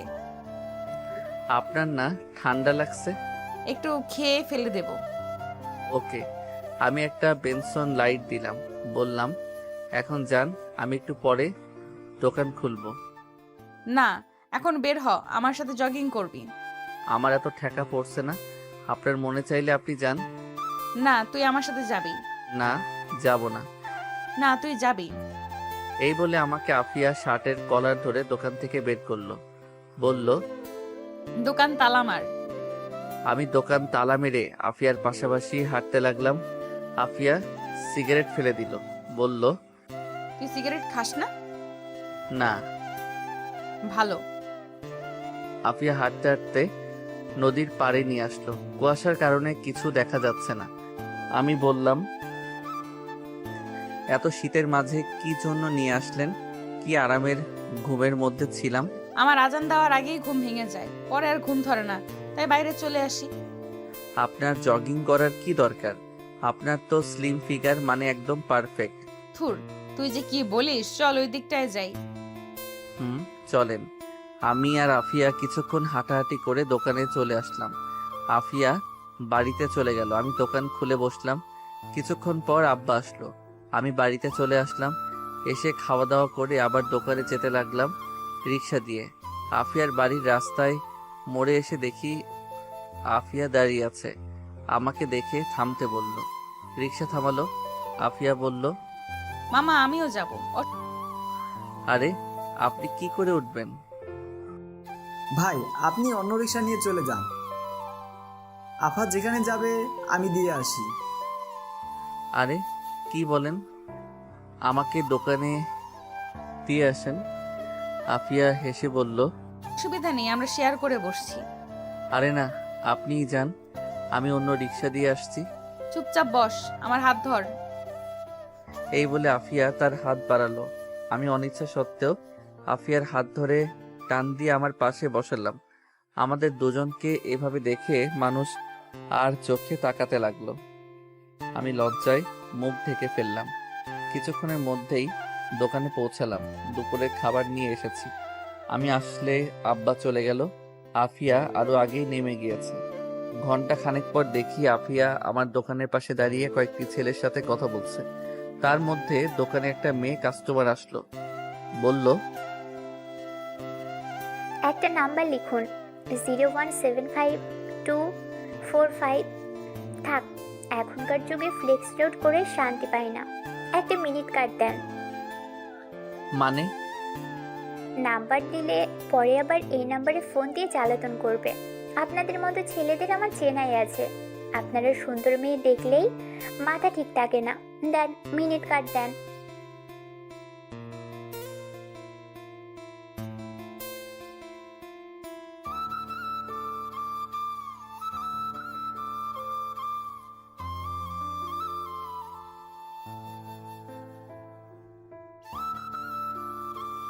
সবকিছু ঠিক ছিল, তোর নাম্বার দিতে অসুবিধা, তুই মিনিট কার্ড নিবি, ভালো কথা। তুই এসব আলতু ফালতু পেঁচাল পারস কেন? মেজাজটা সাথে সাথে গরম হয়ে যায়। আমি বললাম, মিনিট কার্ড আপনার কাছে বিক্রি করব না, অন্য কোনো দোকান থেকে নেন। মিনিট কার্ড নেই মানে? ও, বুঝেছি।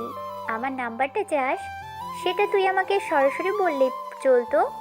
এমনিতেই তুই একটু হ্যান্ডসাম, তোকে দেওয়াই যায়। আমার মতো সুন্দরী মেয়েদের পিছনে ছেলেরা লাইন ধরে দাঁড়িয়ে থাকে। আচ্ছা নে, নাম্বারটা তোল। আমি মেয়েটার দিকে তাকাতেই আমার কেমন যেন লাগছে। ঠোঁটে গাঢ় লিপস্টিক, যেটা আমার একদম পছন্দ নয়। বুকের উরু দুটো স্পষ্ট বোঝা যাচ্ছে। এমনিতেই মেজাজ গরম হয়ে আছে। আমি বললাম, সরেন তো দেখি। বাইরে তাকিয়ে দেখি কোনো ছেলে পেলে তো নেই, এমনকি বাইরে একটা কুত্তাও নেই। আমি বললাম, কোথায় আপনার জন্য না বলে ছেলেরা লাইন ধরে দাঁড়িয়ে থাকে? কোথায়? বাইরে তো একটা কুত্তাও নেই। মেয়েটা অপমান লুকানোর জন্য তোতলাতে তোতলাতে বলল, তোরে দেখাইতে হবে, এখন নাম্বার তোল। আপনার মন মানসিকতায় সমস্যা আছে। আপনার কাছে আমি ফ্লেক্সিলোড বিক্রি করব না, যান এখান থেকে। কি? আমার মন মানসিকতার সমস্যা? তোদের মতো লুচ্চা ছেলেদের জন্য আজকে আমার মতো সুন্দরী মেয়েরা শান্তি মতো ফ্লেক্স লোড করতে পারে না। ওকে ফাইন, আপনি ফ্লেক্সিলোড কইরেন না। আমাদের চিল্লাচিল্লির আওয়াজ শুনে আফিয়া দোকানে আসলো আর বলল, কি হয়েছে? এই মেয়ে, তুমি কে? ওর সাথে ঝামেলা করছো কেন? ঝামেলা করবো না তো কি করব, লুচ্চা একটা। আফিয়া আপনি শুনেন, উনি এসে বলেন নাম্বার লিখতে, কিন্তু নাম্বার না দিয়ে উনি বলেন আমি বলে আবার ফোন করে ডিস্টার্ব করব। আমি বলে লুইচ্চা আরো কত কিছু বলল। আফিয়া ঠাস ঠাস করে মেয়েটার গালে চড় দিল আর বলল, তোর সাহস তো কম না? তুই কি করে ইমাদকে লুচ্চা বলিস? তোর নাম্বার দিতে এতই প্রবলেম, তাহলে ফ্লেক্সিলোড করতে আসছিস কেন? আপনার সাহস তো কম না? আপনি কি করে আমাকে চড় মারলেন? জানেন আমি কে? আমি এই এলাকার চেয়ারম্যানের মেয়ে। আব্বারে বলতে আপনাদের সবগুলোকে এখন ভোগে পাঠাবে। এক্ষুনি তোর আব্বারে ফোন দে। ও, তোর মোবাইলে তো ব্যালেন্স নেই, তারা আমিই কল দিচ্ছি। এই বলে আফিয়া কাকে যেন কল করলো। ফোন ধরলে বলল, কেমন আছেন আঙ্কেল? আপনার মেয়ের নাম যেন কি? ও এখানে একটু ঝামেলা করছে, ওকে একটু বোঝান তো। এই নে মোবাইল ধর। মেয়েটা মোবাইল ধরলো, কতক্ষণ কথা বলে বলল, লাস্টে বলল, আচ্ছা। সরি আপু, কিছু মনে করবেন না। আসলে আমি একটু বেশি বাড়াবাড়ি করে ফেলেছি। ইমাদ সরি, আমি যাই। নেক্সট টাইম এই এলাকায় সাবধানে সাবধানে চলাফেরা করবি। যাও। ওকে আপু। এই বলে মেয়েটা চলে গেল। আফিয়া ছেলেগুলোর সাথে দুই একটা কথা বলে দোকানে এসে বসলো। আসলে তুই তো লুচ্চাই। মানে আমাকে কোন দিক দিয়ে লুচ্চা মনে হয়? অনেক দিক দিয়ে। যাই হোক, মেয়েটাকে মারা আপনার ঠিক হয়নি। আমি তোর জন্য মেয়েটাকে মারলাম আর তুই বলিস ঠিক হয়নি? হুম। সিগারেট দে একটা। না, দিব না। আপনার সিগারেট খাওয়া বন্ধ। তুই বলছিস যা, আর খাবো না। সত্যি? আমার জন্য আপনি কেন সিগারেট খাওয়া ছেড়ে দিবেন? জানি না। খাওয়া দাওয়া করছেন? না চলেন খাওয়া দাওয়া করি। না, তার চেয়ে ভালো তুই আমার বাসায় চল যাই, সেখানে খাওয়া দাওয়া করে চলে আসিস। না, আজকে টাইম শর্ট, আরেকদিন। ওকে, তুই খাওয়া দাওয়া কর, আমি বাড়ি যাই, রাতে কিছু জিনিস লাগবে। এই রিক্সা। আফিয়া রিক্সা দিয়ে চলে গেল। আমি খাওয়া দাওয়া করে রাত 9টা পর্যন্ত বেচা কিনা করলাম। এর মধ্যে আফিয়ার মোবাইলটা নিয়ে গেল টাকা দিয়ে। ভাবতেছি বাকি টাকা কি আফিয়াকে দিয়ে দিব নাকি আফিয়ার জন্য আরেকটি মোবাইল কিনে দিব। ধুর, ওর টাকা ওকে দিয়ে দিব। এখন বের হব বাড়িতে যাওয়ার জন্য। এমন সময় আফিয়া আসলো, বলল, 5 কেজি চাউল দে। এখন কিছু দিতে পারবো না, দোকান বন্ধ করে ফেলবো, আগামীকাল নিয়েন। এখন দে। ওকে, আর কিছু লাগলে তাড়াতাড়ি বলেন। আফিয়া আরো কিছু জিনিসপত্র বলল, সেগুলো দিলাম। কত টাকা বিল হলো বললাম, সেগুলো দিলাম। আফিয়া টাকা দিল। আমি বললাম, আপনার আইফোন বিক্রি করেছি, এই নেন আপনার বাকি 30,000 টাকা। তোরে কে বলছে বিক্রি করতে? আমি তো টাকা দিয়ে মোবাইল নিতাম। আপনি কবে টাকা নিয়ে আসবেন সেই আশায় আমি বসে থাকবো। এখন টাকা নিবেন? না, তাহলে আগামীকাল আমাকে মার্কেটে নিয়ে গিয়ে মোবাইল কিনে দিবি। আমার টাইম নেই।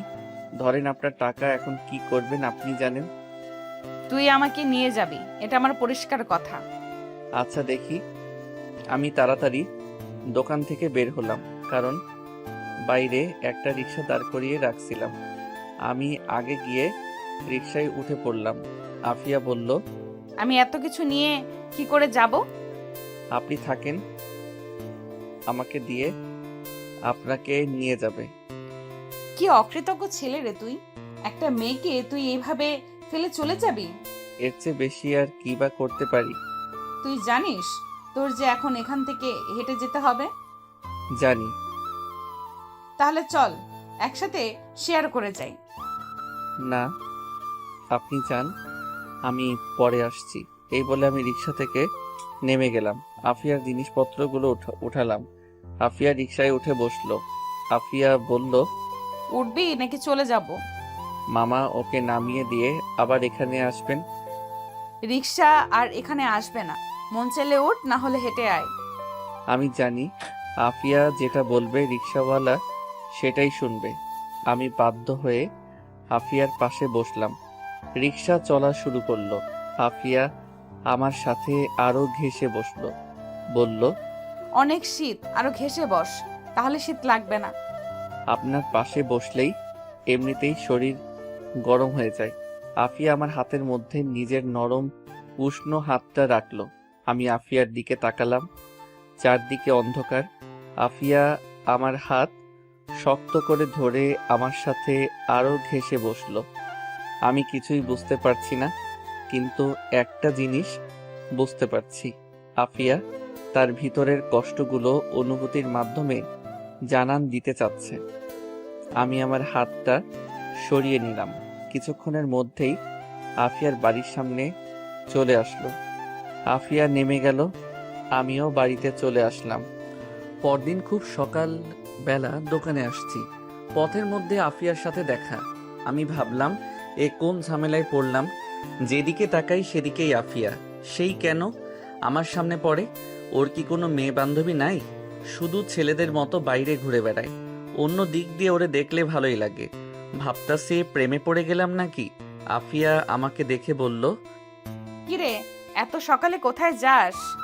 তার আগে আপনি বলেন, এত সকালে আপনি বাইরে কি করেন? এই শীতের সকাল আমার খুব ভালো লাগে। এত ঠান্ডার মধ্যে নিজেকে গরম রাখার মধ্যেই যেই একটা অনুভূতি, সেটা তোরে বলে বোঝাতে পারবো না। ও, আজকে আরো পরে দোকান খুলিস। কেন? চল দুজনে মিলে একসাথে হাঁটি। এখান থেকে দোকান পর্যন্ত আমি হেঁটে যাব। এতটুকু পর্যন্ত একসাথে যেতে পারি। এইটুকুই হলে চলবে। তাহলে চলেন। আমি আর আফিয়া পাশাপাশি হাঁটতে লাগলাম। এত সকালে কুয়াশার মধ্যে সামনে কি আছে দেখা যাচ্ছে না। আমি ভাবলাম আফিয়ার ফ্যামিলি নিয়ে কিছু প্রশ্ন করি। আচ্ছা, আমি কি আপনাকে আপনি করেই ডাকবো নাকি তুমি করেই? আজ পর্যন্ত আমাকে তুমি কিংবা তুই বলার কেউ সাহস পায়নি, সবাই আপনি করে ডাকে। কিন্তু তুই আমার সাথে একটু স্পেশাল, সেই জন্য তুই আমাকে যেটা খুশি ডাকতে পারোস। আপনার কাছে স্পেশাল, ভেরি ইন্টারেস্টিং। এই যে আপনি এত টাকার জিনিসপত্র কিনেন, এত টাকা কোথা থেকে পান? তোর দোকান থেকে কিনি তো, সেই জন্য তুই আমাকে এই প্রশ্ন করছিস। আজ থেকে তোর দোকানের মুখই দেখাবো না। আচ্ছা, আমার দোকানের মুখ দেখেন না, তার আগে এটা বলে যান এত টাকা কোথায় পান? আজ থেকে তোর দোকানের মুখই দেখবো না। আব্বা ব্যাংকে কিছু টাকা রেখে গিয়েছিল, ওই টাকার লাভ দিয়ে চলি, আর ধান্দা তো আছেই। বয়ফ্রেন্ড কয়টা? দেখেছিস আমার হাত, একটা চট দিব, এই শীতের মধ্যে আপনা আপনি গরম হয়ে যাবি। আমরা তো বখাটে মেয়ে, আমাদের সাথে আবার কে প্রেম করবে? হয়তো প্রেমের নামে কিছুদিন নাটক করবে, ব্যবহার করে ছুঁড়ে ফেলে দিবে। আসলে কি জানিস যে যতই কথা বলুক, বিয়ে করার সময় সবাই সব থেকে ভালোটাই সিলেক্ট করে। কথাগুলো বলার সময় আফিয়া ইমোশনাল হয়ে পড়ে। তাই বলে কি আপনার বিয়ে করার ইচ্ছে নেই? জানি না। এই মুহূর্তে যদি একজন আপনাকে বিয়ে করার জন্য বলে, তাহলে আপনি কি করবেন? তার কানের নিচে চর মেরে বিয়ে করার স্বাদ ভুলিয়ে দেব। কেন? এমনি, এত প্রশ্ন করছিস কেন? করবি আমাকে বিয়ে? যত সব ফালতু কথাবার্তা। এখন তুই বল, তোর গার্লফ্রেন্ড কয়টা? একটা ছিল, রিয়া। ওর তো বিয়ে হয়ে গেছে, এখন কোনো গার্লফ্রেন্ড নাই। তোর আবার গার্লফ্রেন্ড না থাকতে পারে? এমনিতেই তুই যেই হ্যান্ডসাম, তোরে দেখেই মেয়েরা ক্রাশ খাবেই।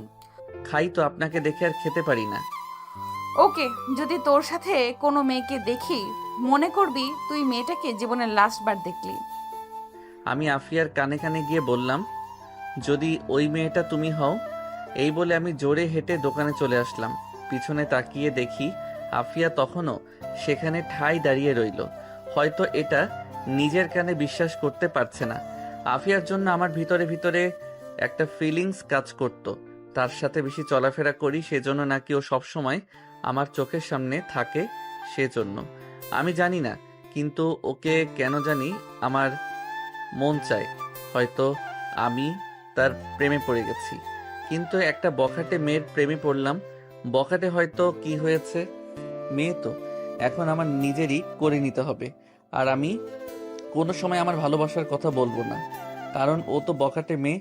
কোন সময় মন ঘুরে যায় কে জানে, তারপর ফান্দে ফেলে টাকা খাবে। আচ্ছা, দেখি কি হয়। এমনিতেই আফিয়া অনেক সুন্দরী আর ও নিজেকে প্রোটেক্ট করতে জানে। আমি দোকান খুলে বসলাম। দেখি আফিয়া আসলো, বলল, মোবাইল কিনতে কখন যাবি? আব্বা দোকানে আসুক তারপর দেখি। ওকে। এই বলে আফিয়া হাসি দিল। হাসিটা আমার বুকে তীরের মতো বেদ করলো। আমি বললাম, এখন কোথায় যাবেন? বাসায়। বাসায় থাকবেন, আমি এসে নিয়ে যাব। আচ্ছা। এই বলে আমি আফিয়া চলে গেল। আমি বেচাকেনায় মনোযোগ দিলাম। একটা না 10টা পর্যন্ত বেচাকেনা করলে আব্বা আসলো। আমি গাড়িতে চলে আসলাম। এসে খাওয়া দাওয়া করে রেডি হয়ে আফিয়ার বাসার সামনে গেলাম। গিয়ে দরজায় টোকা দিলাম। একটু পর দরজা খুললো। দরজা খুললে আফিয়ার দিকে আমি আর চোখ সরাতে পারছি না। এটা আমি কি দেখছি? দেখি আফিয়া একটা লাল শাড়ি পরছে, চুলগুলো খোলা, ঠোঁটে লিপস্টিক, একেবারে আমার সামনে যেন জ্যান্ত পরি দাঁড়িয়ে আছে। আফিয়া লজ্জা পেয়ে মাথা নিচু করে বলল, কি এভাবে দেখতেছিস? আমরা শুধু একটা মোবাইল কিনতে যাব, এভাবে সাজার কোনো মানে আছে? এমনি সাজলাম, অনেকদিন ধরে সাজি না। আজকেই কেন? অন্য কোনো দিন সাজতেন। আজকেই। এখন চল যাই। ওকে, মোবাইল কোনো চয়েস নেই, আমি যেটা কিনে দিব ওইটাই নিতে হবে। আচ্ছা।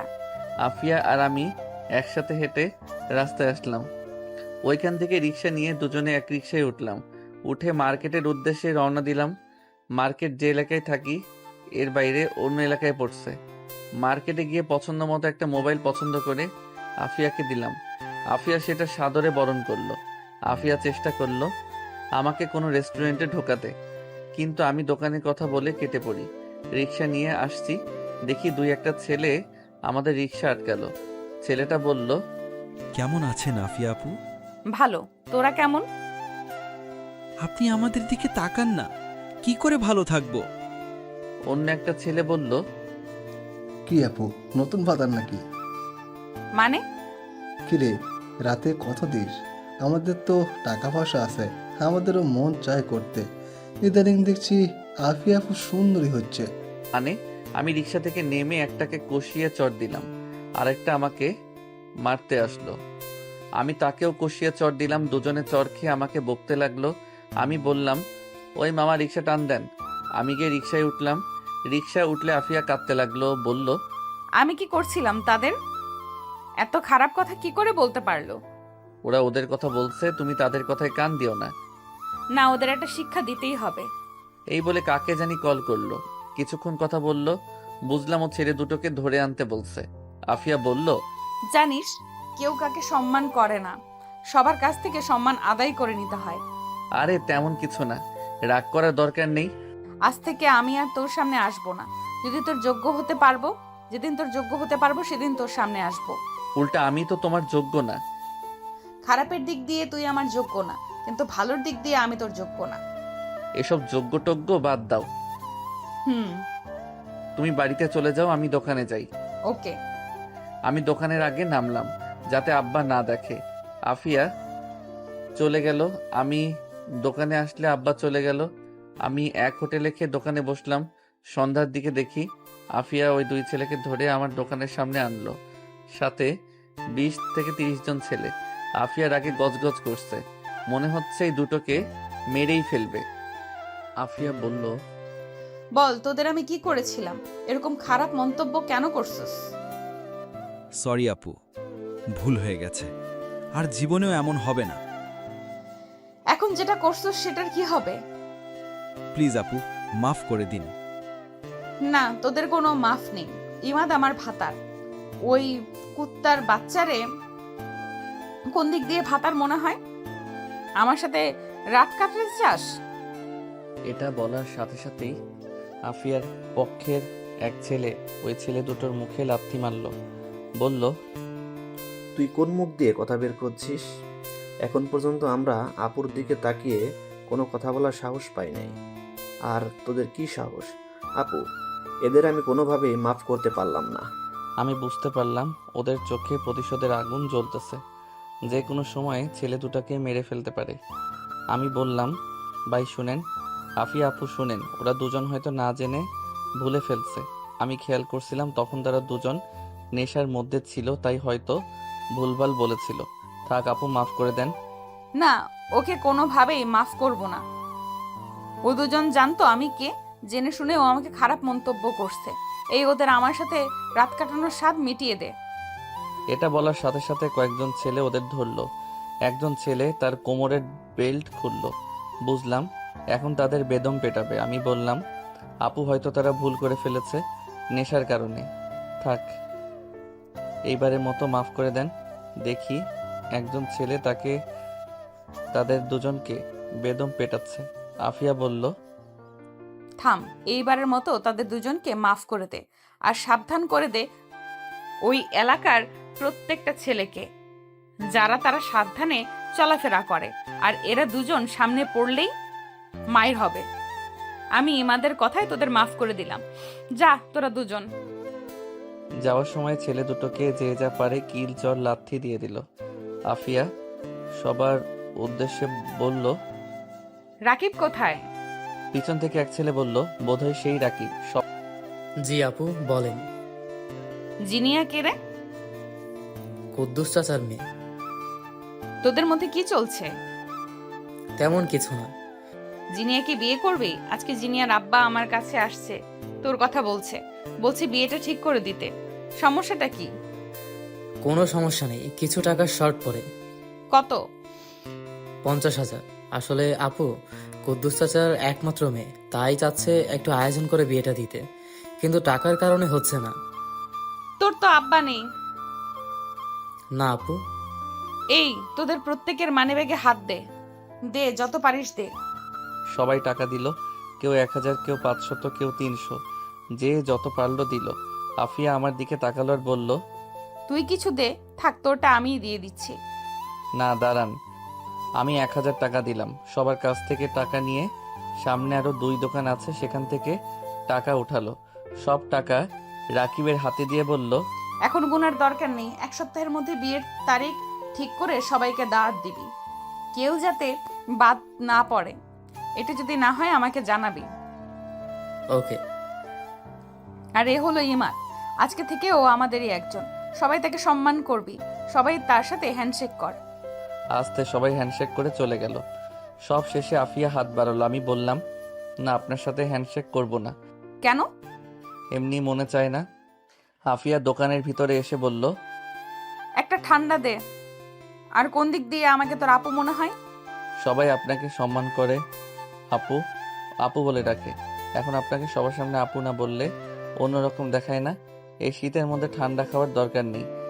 আচ্ছা, একটা ঠান্ডা দে আর সিগারেট দে। এই দুটোর মধ্যে আপনাকে কিছুই দিব না। আফিয়াকে একটা নর্মাল পানি দিলাম। আফিয়া সেটা খেলো আর বলল, আজকে তোর সাথে আমার লাস্ট দেখা। মানে বুঝলাম না। যেদিন তোর যোগ্য হতে পারবো সেদিন তোর সামনে আসবো।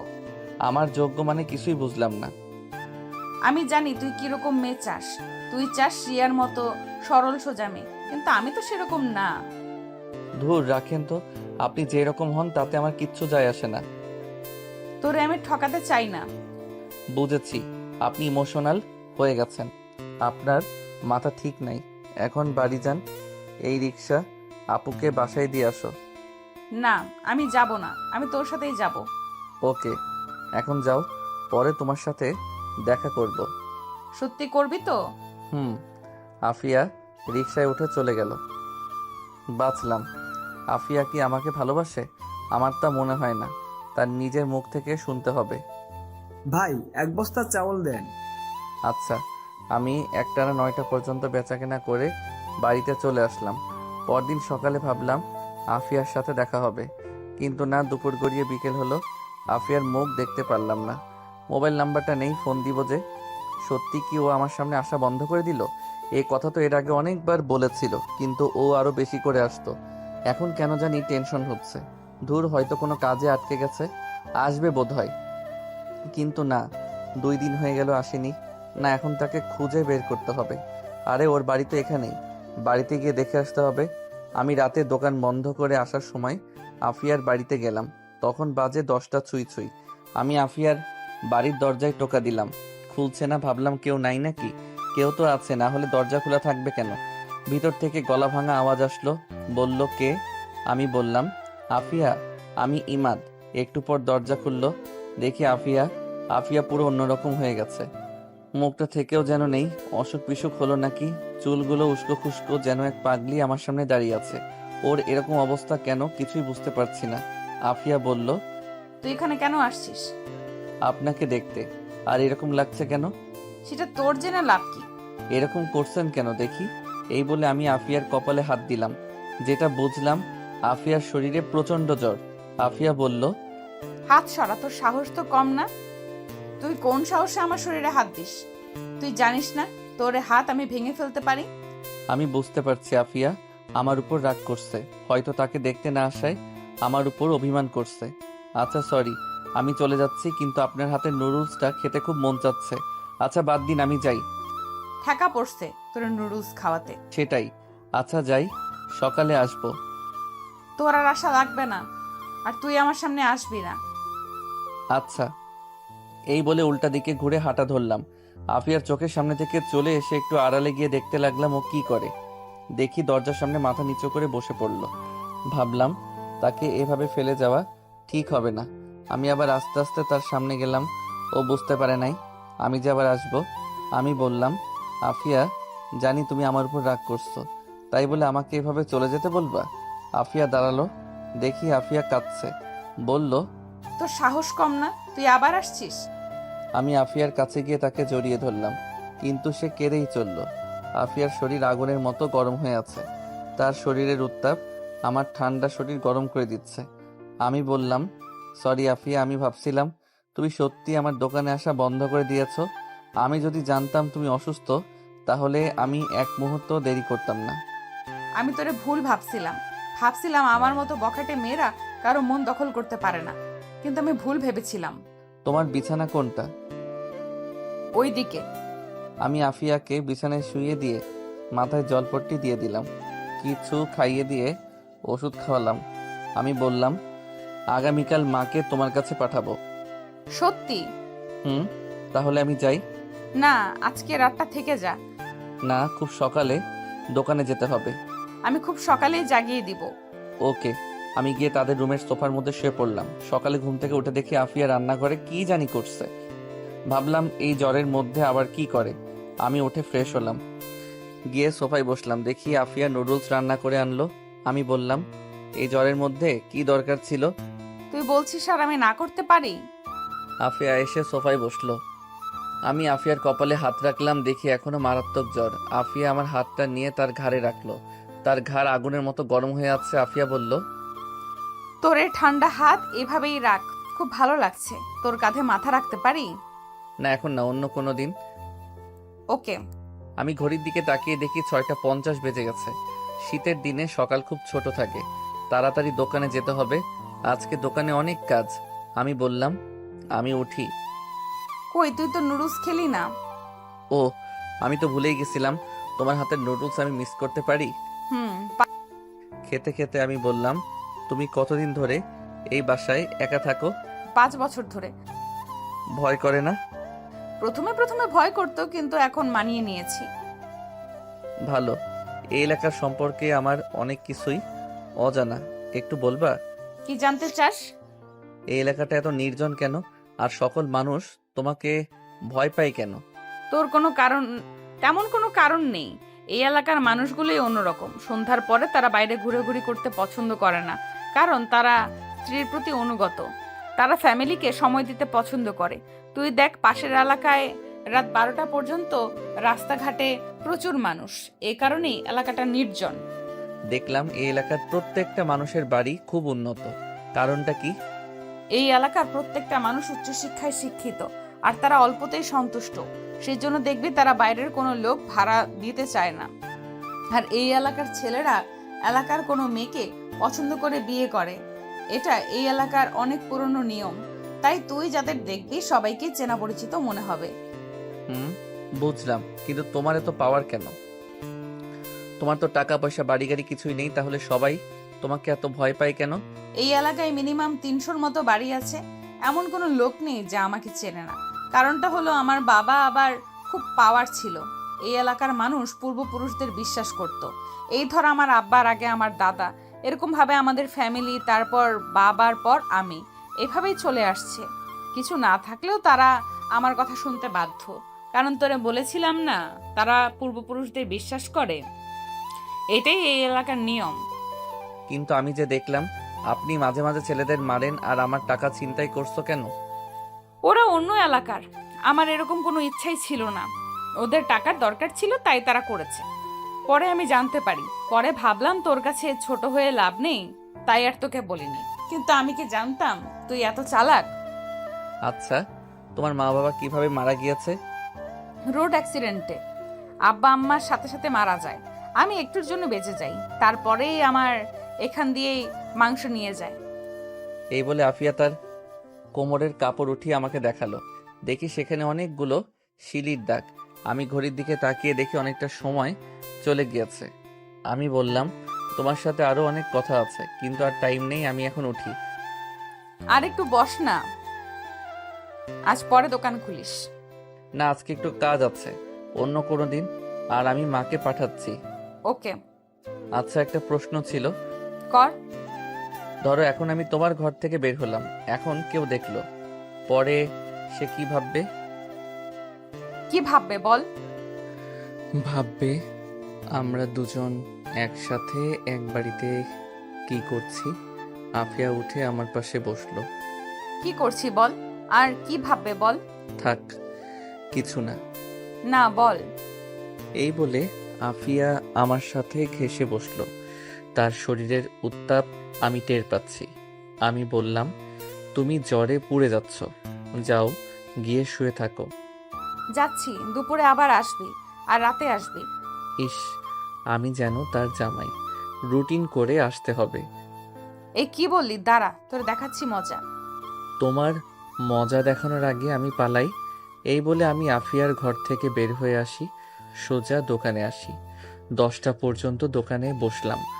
তারপর আব্বা আসলো, আমি বাড়িতে চলে আসলাম। খাওয়ার সময় মাকে বললাম, আফিয়া নামের কাউকে চিনো? চিনি বোধহয়, কেন? শিওর করে বলো। চিনি। কে? রোড অ্যাক্সিডেন্টে মারা গেছে মিলন সাহেবের একমাত্র মেয়ে আফিয়া। এই মেয়ে এখন এলাকার কি জানি বলে, বস নাকি ডন বলতে পারি না। এই মেয়ের পাল্লায় ভুলেও পড়বি না। এসব বখাটে মেয়ে তরে ধরলে আর ছাড়বে না। আমি ভাবলাম মা তো দেখি আমার থেকে এক লাইন আগে থেকে আমাকে সাবধান করে দিচ্ছে। এখন কি বলবো? কেন? আফিয়া দেখি আমার সাথে খুব ভালোভাবে কথা বলে।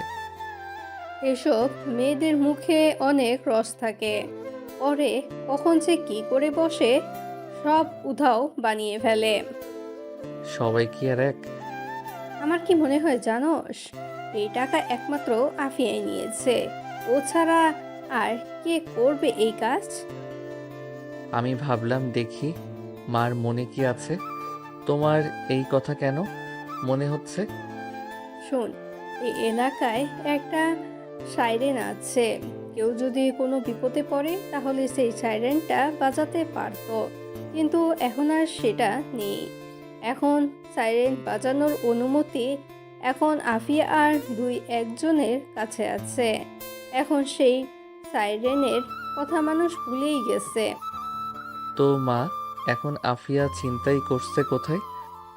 এটা সে উঠায় নেয়, কারণ এখন সে যাতে ছিনতাই করতে পারে। আফিয়া ছিনতাই করছে এবং মা অলরেডি আফিয়া এই টাকাও দিয়ে দিয়েছে। কি বলিস? শোনো, আমি ওই দিনের ঘটনা মাকে সম্পূর্ণ খুলে বললাম। মার চোখ তো কপালে উঠে গেছে। মা বলল, এত কিছু হয়ে গেল আর তুই আমাদের জানাসনি কেন?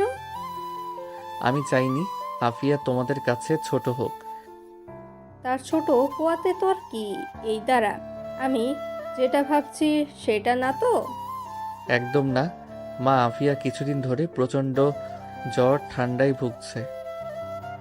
যাও গিয়ে একটা নজর দেখে আসো। আমার ঠেকা পড়ছে একটা বখাটে মেয়ের বাড়িতে যেতে। দেখো, এই মেয়ে কিন্তু এই এলাকার ডন। ও যেটা বলবে সেটাই হবে। এখন ও যদি আমাদের হাতে থাকে তাহলে আমাদের কোনো টেনশনই থাকবে না। যেটা তুই ঠিক বলছিস। যাও গিয়ে দেখে আসো, আর মা কিছু রান্না করে নিয়ে যাও। আচ্ছা যাচ্ছি। আমি শুধু অসুস্থ দেখেই যাচ্ছি, অন্য কোনো উদ্দেশ্যে থাকলে ভুলে যা। আচ্ছা তুমি যাও। ততক্ষণে আমার খাওয়া দাওয়া শেষ করে রুমে এসে আফিয়াকে কল দিলাম। আসার সময় নাম্বারটা নিয়ে আসছিলাম, আমি ফোন দিলাম। আফিয়া, মা আসছে। সত্যি তোর মার সাথে জমিয়ে আড্ডা দিব। এমন কিছু করবা না যাতে মা তোমাকে খারাপ ভাবে। তুই কোনো টেনশন করিস না। আচ্ছা, এই বলে আফিয়া কল কেটে দিল। কিছুক্ষণ পর দেখি মা রেডি হয়ে আফিয়ার বাসার উদ্দেশ্যে রওনা দিল। আমি ভালো করেই বুঝতে পারছি আমি আফিয়ার প্রেমে পড়ে গেছি। এখন আফিয়ার মুখ থেকে শুনতে হবে আর বাকি কাজটা সেরে ফেলতে পারে। আফিয়া ভিতরটা একদম পরিষ্কার কিনা সেটা বুঝতে হবে, নাকি আমার মাধ্যমে অন্য কিছু করতে চাচ্ছে সেটা যাচাই করার একটা উপায় আছে। আমি কিছুক্ষণ রেস্ট নিয়ে দোকানের উদ্দেশ্যে রওনা দিলাম। আমি বাইরে বের হয়ে রিক্সা নিয়ে দোকানে চলে গেলাম। দোকানে গেলে আব্বা বলল, চাউল আনতে হবে, কিছু টাকা শর্ট পড়ে। এখন কি করব? মেহেজানের কাছে বাকি করি না। আমি ভাবলাম আফিয়া যে ছিনতাই করা টাকাটার কথা আব্বাকে বলবো। ভাবলাম বলে দেই, এমনিতেই মা তো আব্বাকে বলবেই। আব্বা, মনে আছে একবার যে আমাদের 20,000 টাকা ছিনতাই হয়েছিল? মনে আছে? আমি আব্বাকে সব কিছু খুলে বললাম। আব্বা বলল, আফিয়া মেয়েটা ভালো, আমাকে খুব সম্মান করে। আমিও ভাবছিলাম ও এই কাজ করতে পারে না। এই মেয়ের সাথে ঝামেলা করিস না। আগে যত সমস্যা হয়েছিল সেই সকল সমস্যার সমাধান আফিয়াই আমাকে করে দিয়েছিল। টাকাটা কোথায়? দিচ্ছি। আমি পিছনে একটা বক্সের ভিতরে টাকাটা রাখছিলাম, সেটা এনে আব্বাকে দিলাম। আব্বা বলল, এই জায়গাটা পরিষ্কার কর, আমি চাউল নিয়ে আসি। আচ্ছা। আব্বা চলে গেল। এভাবে কিছুদিন চলে গেল। এই কয়দিনে আফিয়া সম্পূর্ণ সুস্থ হয়ে যায়। মার হাবভাব দেখে বুঝলাম আফিয়ার সাথে মার ভালোই বন্ধুত্ব হয়ে গেছে। আমি এটাই চাচ্ছিলাম। আমি রাতে দোকানদারি করছিলাম, তখন বাজে রাত 10টা ছুঁই ছুঁই। দেখি আফিয়া আসলো। ও এই কয়দিনে শুকিয়ে গেছে। এত রাতে আফিয়াকে দেখে আমি বরাবরের মতোই অবাক হলাম, আর ওর উপরে রাগ হচ্ছিল, কারণ এত রাতে ও বাইরে কি করে। আমি রাগান্বিত মুখে বললাম, এত রাতে তুমি বাইরে কি করো? তোর কাছে আসছি। সেজন্য এত রাতে? তোরে দেখতে ইচ্ছা করছিল। মিথ্যা কথা। অন্য কোনো উদ্দেশ্য থাকলে বলো। না রে, এমনি আসছি তোর সাথে দেখা করতে। ওকে, এটাই লাস্ট। পরে আর কোনোদিন যেন আর একা একা বাইরে না বের হতে দেখি। আচ্ছা, এখন বাড়ি যাবি না? অনেক রাত হয়েছে। যাব। আফিয়া শাড়ি পরে এসেছে, ঠোঁটে লিপস্টিক, শাড়ির উপর শীতের জামা। আমি বললাম, এত রাতে শাড়ি পরছো কেন? এমনি, তোরে আজকে একটা কথা বলবো। আমি বুঝতে পারছি আফিয়া কিসের কথা বলবে। তার মানে আফিয়া আমাকে ভালোবাসার কথা বলবে। নিজের ভিতরে কেমন একটা অনুভূতি হচ্ছে। আমি তাড়াতাড়ি দোকান বন্ধ করে বললাম, চলো বাড়ি যাই। হুম। আমি আর আফিয়া পাশাপাশি হেঁটে অনেকটা পথ আসলাম। আসলে আফিয়া বলল, চল পার্কের ভেতরে গিয়ে বসি। এত রাতে কোথায় বসবো? আরে চল। ওকে। আমি আর আফিয়া পার্কের ভিতরে গেলাম। গিয়ে প্রথমে বেঞ্চে বসলাম, এক ল্যাম্পপোস্টের নিচে। আমি ভাবলাম আফিয়া বলার আগে আমি বলে ফেলি আমার মনের কথা। আফিয়া বেঞ্চের মধ্যে বসলো, একেবারে আমার সাথে ঘেঁষে। তুই বস, আমি আসছি। কোথায়? আফিয়া উঠে চলে গেল। মোবাইলের লাইট জ্বালিয়ে সামনে থেকে একটা ফুল ছিঁড়ল। এসে আমার সামনে হাঁটু গেড়ে বসে প্রপোজ করলো। আমি এটার জন্য প্রস্তুত ছিলাম না। আমি ভাবছিলাম আফিয়া হয়তো আরও সময় নেবে, কিন্তু না, সাথে সাথেই প্রপোজ করে বসলো। অ্যাকসেপ্ট করব নাকি না, কিন্তু আমি প্রপোজ অ্যাকসেপ্ট করব না। প্রপোজ অ্যাকসেপ্ট করলে হয়তো তার মনের ভিতর কি চলছে সেটা জানতে পারবো না। দেখি আমার না করাতে আফিয়ার রিয়াকশনটা কেমন হয়। যদি দেখি তেমন একটা রিয়াকশন করে নাই, তাহলে বুঝবো ও অন্য কোনো উদ্দেশ্যে আমাকে প্রপোজ করছিল। আমি না করাতে সেটা ব্যর্থ হয়েছে। আফিয়া বলল, আমি তোকে ভালোবাসি ইমাদ। কিন্তু আমি তোমাকে ভালোবাসি না। কি? আমি তোরে ভালোবাসি, আমি তোর জীবনের সঙ্গী হতে চাই। কিন্তু আমি তো তোমাকে আমার জীবনের সঙ্গী হতে বলি নাই। মানে? আমি বিরক্তিকর কণ্ঠে বললাম, মানে তুমি জানো আমি তোমাকে ভালোবাসি না, তোমাকে আমার প্রয়োজন নেই। তুই মনে হয় আমার সাথে মজা করতেছিস। আমি ভাবলাম অ্যাকসেপ্ট করেই ফেলি, শুধু শুধু মেয়েটাকে কাঁদিয়ে লাভ কি। আবার ভাবলাম না, এত সহজে আমি তোমাকে ছাড়ছি না। তোমার ভিতরের কষ্টগুলো আমি শুনতে চাই, তোমার ভিতরে কি আছে সেটাও শুনতে চাই। আমি বললাম, মজা না, সত্যি আমি তোমাকে ভালোবাসি না। তাহলে এতদিন এসব কি ছিল? এত হাসি খুশি, এত কেয়ার, এসব কি সব নাটক? নাটক হবে কেন? তুমি অসুস্থ ছিলে, তাই তোমার সেবা করলাম একজন মুসলিম হিসেবে। আফিয়া কেঁদে দিল। সত্যি সত্যি বলল, ইমাদ, তোর কথা আমি বিশ্বাস করতে পারছি না। তুই আমার মনটা ভেঙে দিচ্ছিস, এর ফল ভালো হবে না। জোর করে মন নিতে পারবেন তোমরা? শুধুই একটা বখাটে মেয়ে। কিছুদিন ভালোবাসার অভিনয় করবা, পরেই লাথি মেরে ফেলে দিবা। এই প্রথম তোকে মন থেকে ভালোবেসে প্রপোজ করেছিলাম, কত আশা ভরসা নিয়ে। আমি আজ পর্যন্ত কোনো ছেলের হাত পর্যন্ত ছুঁয়ে দেখিনি। ভাবছিলাম যেদিন নিজের পছন্দের ভালোবাসার মানুষটিকে পাবো, তারই হাত ছুবো।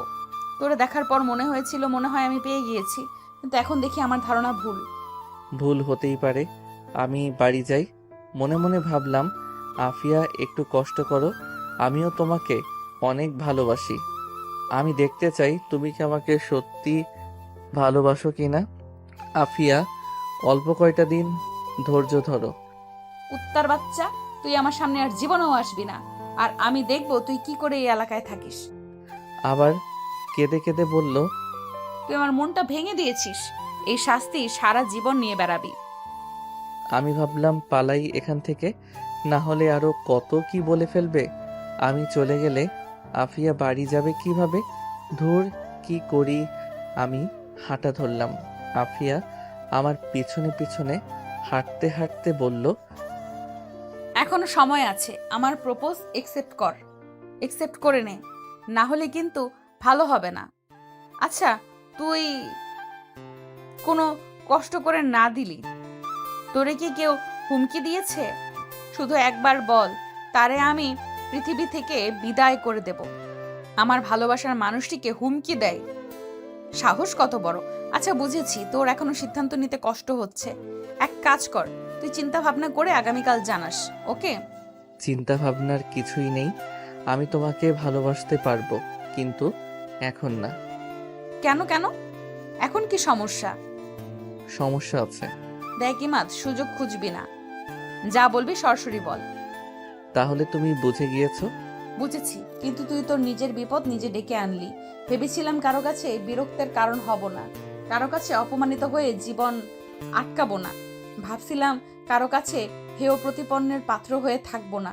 ভাবছিলাম তার জীবনে আমার গুরুত্ব হবে অনেক, আকাশ সমান উঁচু। কিন্তু দেখি আমরা বখাটে মেয়ে, আমাদের স্বপ্ন দেখতে বারণ। এক জায়গায় দাঁড়িয়ে আফিয়া কথাগুলো বলে জোরে জোরে কাঁদতে লাগলো। কথাগুলো আমার বুকের ভিতরে তীরের মতো বিদ্ধ করলো। আমি আস্তে আস্তে আফিয়ার কাছে গেলাম, তার হাত ধরে প্রথমে চুমু খেলাম, তারপর কোমরে ধরে জড়িয়ে ধরলাম। আফিয়া আমাকে দুই হাতে জড়িয়ে ধরে জোরে জোরে কাঁদতে কাঁদতে লাগলো। আমি আফিয়ার থুতনিতে ধরে মুখটা উঁচু করে তার গোলাপি নরম ঠোঁটে নিজের ঠোঁট লাগাতে লাগলাম। ততক্ষণে আমার স্বপ্ন ভেঙে গেল। দেখি আমার আফিয়ার থেকে অনেকটা দূরে দাঁড়িয়ে আছি। আমি হতাশ হলাম। আমার মন চাচ্ছে আফিয়াকে জড়িয়ে ধরে চুমু খেতে, কিন্তু এটা করলে আফিয়াকে শুধু বাহির থেকে দেখতে পারবো, ভিতরে কি চলছে সেটা বুঝতে পারবো না। আফিয়া, কিছুদিন কষ্ট করো। আমি হাঁটতে লাগলাম। হাঁটতে হাঁটতে আফিয়ার বাড়ির মোড়ে আসলাম। দেখি আফিয়া কোনো কিছু না বলে বাড়ির দিকে হাঁটা ধরলো। আমি বাসায় চলে আসলাম। খাওয়া দাওয়া করে ঘুমিয়ে পড়লাম। সকালে উঠে নামাজ পড়ে দোকানে বসলাম। দেখি আফিয়া আসলো, সাথে আরেকটা মেয়ে। আফিয়ার মুখের দিকে তাকাতেই আমি অবাক। দেখি আফিয়ার চোখ লাল হয়ে আছে, মনে হয় রাতে ঘুমায়নি। আর এমন ভাব ধরছে, বোঝাই যাচ্ছে না গত রাতে কিছু হয়েছে। এসেই আফিয়া তার পাশের মেয়েটাকে বলল, সোনিয়া, 2টা বেনসন লাইট দে। 2টা পেন্সিল লাইট দে তো। আচ্ছা। আমি দুটো বেনসন লাইট দিলে আফিয়া একটা বেনসন লাইট জ্বালিয়ে একটু দূরে চলে গেল। সোনিয়া আমাকে বলল, আফিয়া বলল তোরে বলে আফিয়া ভালোবাসে, আর তুই বলে না করে দিয়েছিস। আচ্ছা তুই কি মাথা মোটা? ও আমাদের সাথে ছোটবেলা থেকে বড় হয়েছে, আজ পর্যন্ত ওকে অন্য কোনো ছেলের সাথে দেখিনি। তোরেই সে প্রথম ভালোবেসেছিল, আর তুই সেটা না করে দিলি। ওর বিরুদ্ধে গিয়ে এই এলাকায় টিকতে পারবি না। আমাকে জ্ঞান দিয়েন না। ওর মন আপনার থেকে আমি ভালো বুঝি। তরে না করলি কেন? আর সে কি কম সুন্দরী? সে যদি এলাকার কোনো ছেলেকে বিয়ে করার প্রস্তাব দেয়, ছেলেটা চোখ বন্ধ করে বিয়ে করবে। আমি জানি, সব জানি আমি। এখন আপনি যান। সোনিয়া মেয়েটা চলে গেল। দেখি আফিয়া চলে গেল। আব্বা আসলে আমি বাড়িতে আসলাম। গতকাল ফাতিমা আসছিল বাড়িতে। মার এবং ফাতিমার মুখের অবস্থা দেখে বুঝলাম কিছু একটা হয়েছে। মা বলল, তুই কি এই জীবনে বিয়ে করবি না? কেন? আফিয়া এসে কান্নাকাটি করে গিয়েছে। সে বলে তরে ভালোবাসে, তারে ছাড়া অন্য কাউকে বিয়ে করার চিন্তা করলে বলছে এই এলাকা ছেড়ে চলে যেতে। এখন তারে বিয়ে করবি নাকি বল? তোমরা মানিয়ে নিতে পারবা কিনা বলো। আমার সমস্যা নেই। ওকে। এইভাবে কিছুদিন চলে গেল।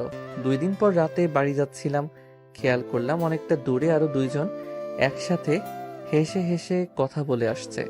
কিছুক্ষণ পর হাঁটার পর খেয়াল করলাম একজন চলে গেল, আর একজন জোরে জোরে হেঁটে আমার থেকে একটু দূরে হাঁটতে লাগলো।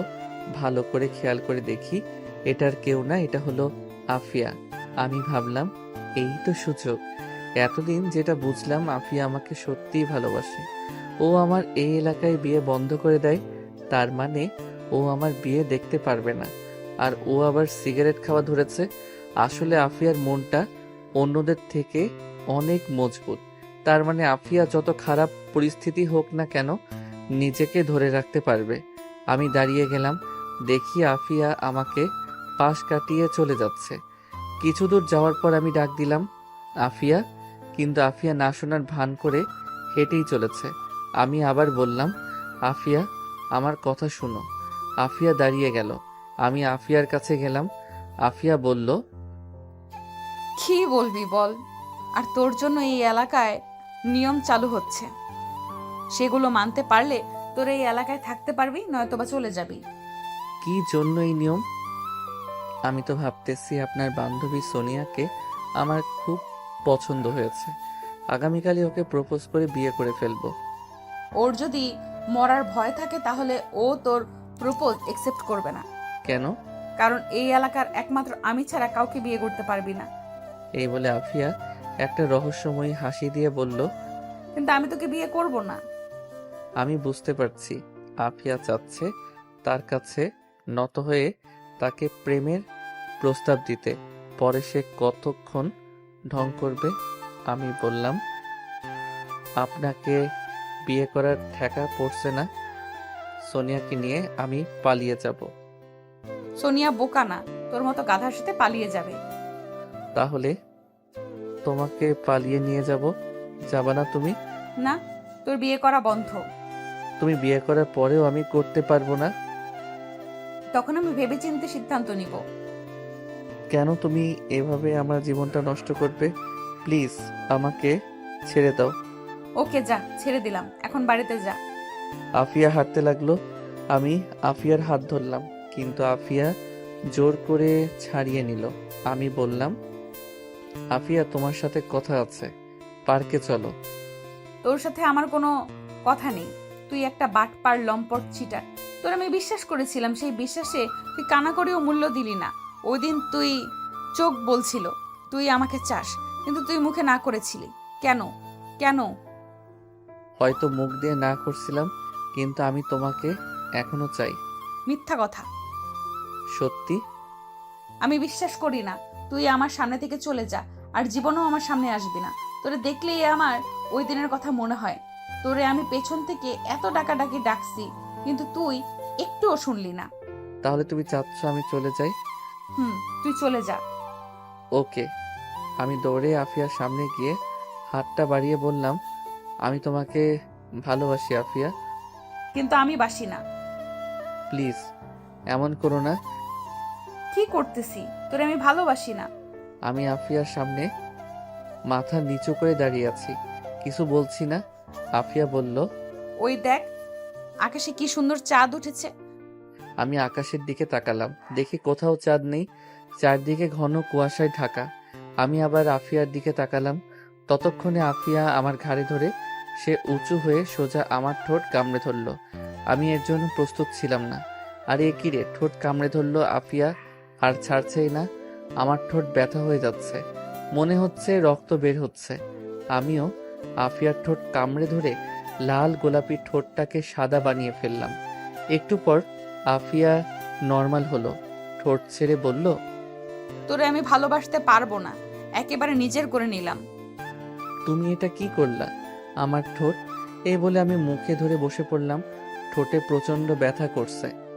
কি করে কিস করতে হয় জানো না? না, আমি কাউকে কিস করছি না মানে মুভিতে দেখো নাই কিভাবে কিস করতে হয়? দেখছিলাম ওই মুভিতে ওইভাবে কিস করছিল, ভাবছিলাম হয়তো বোধহয় এইভাবেই কিস করতে হয়। আমার ঠোঁট। দেখি কি হয়েছে।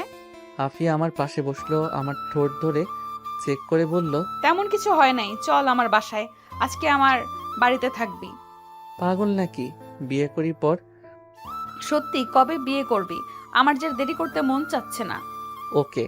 আমি আর আফিয়া আস্তে আস্তে দুজন দুজনের হাত ধরে পাশাপাশি হাঁটতে লাগলাম। আমি আফিয়ার হাতের মধ্যে একটা চুমু খেলাম, তার কোমরে ধরে আরো কাছে টেনে নিলাম। আফিয়া লজ্জায় চোখ বন্ধ করে ফেলল। আমি আস্তে আস্তে আফিয়ার নরম ঠোঁটে আমার ঠোঁট দুটো রাখলাম। এভাবে অনেকক্ষণ চলে গেল। আমি আস্তে আস্তে আফিয়ার ঠোঁট ছেড়ে দিলাম। আফিয়া আমাকে দুই হাতে জড়িয়ে ধরল, কেন জানি ফুপিয়ে কেঁদে উঠল।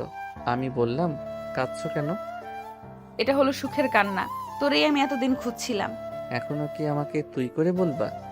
না, আমি তোমাকে আজ সারা রাত এভাবে জড়িয়ে ধরে রাখবো। না আফিয়া, সকালে আমার দোকান আছে, আমাকে একটু ঘুমাতে হবে। বিয়ের পর কি আমাকে সারাদিন একা ফেলে রেখে দোকানে পড়ে থাকবা? হুম। রাতেও দোকানে থাকবা? হুম। না, তোমার সাথে আমিও সারাদিন থাকবো, এক মুহূর্তের জন্য আমার থেকে আলাদা হতে পারবা না।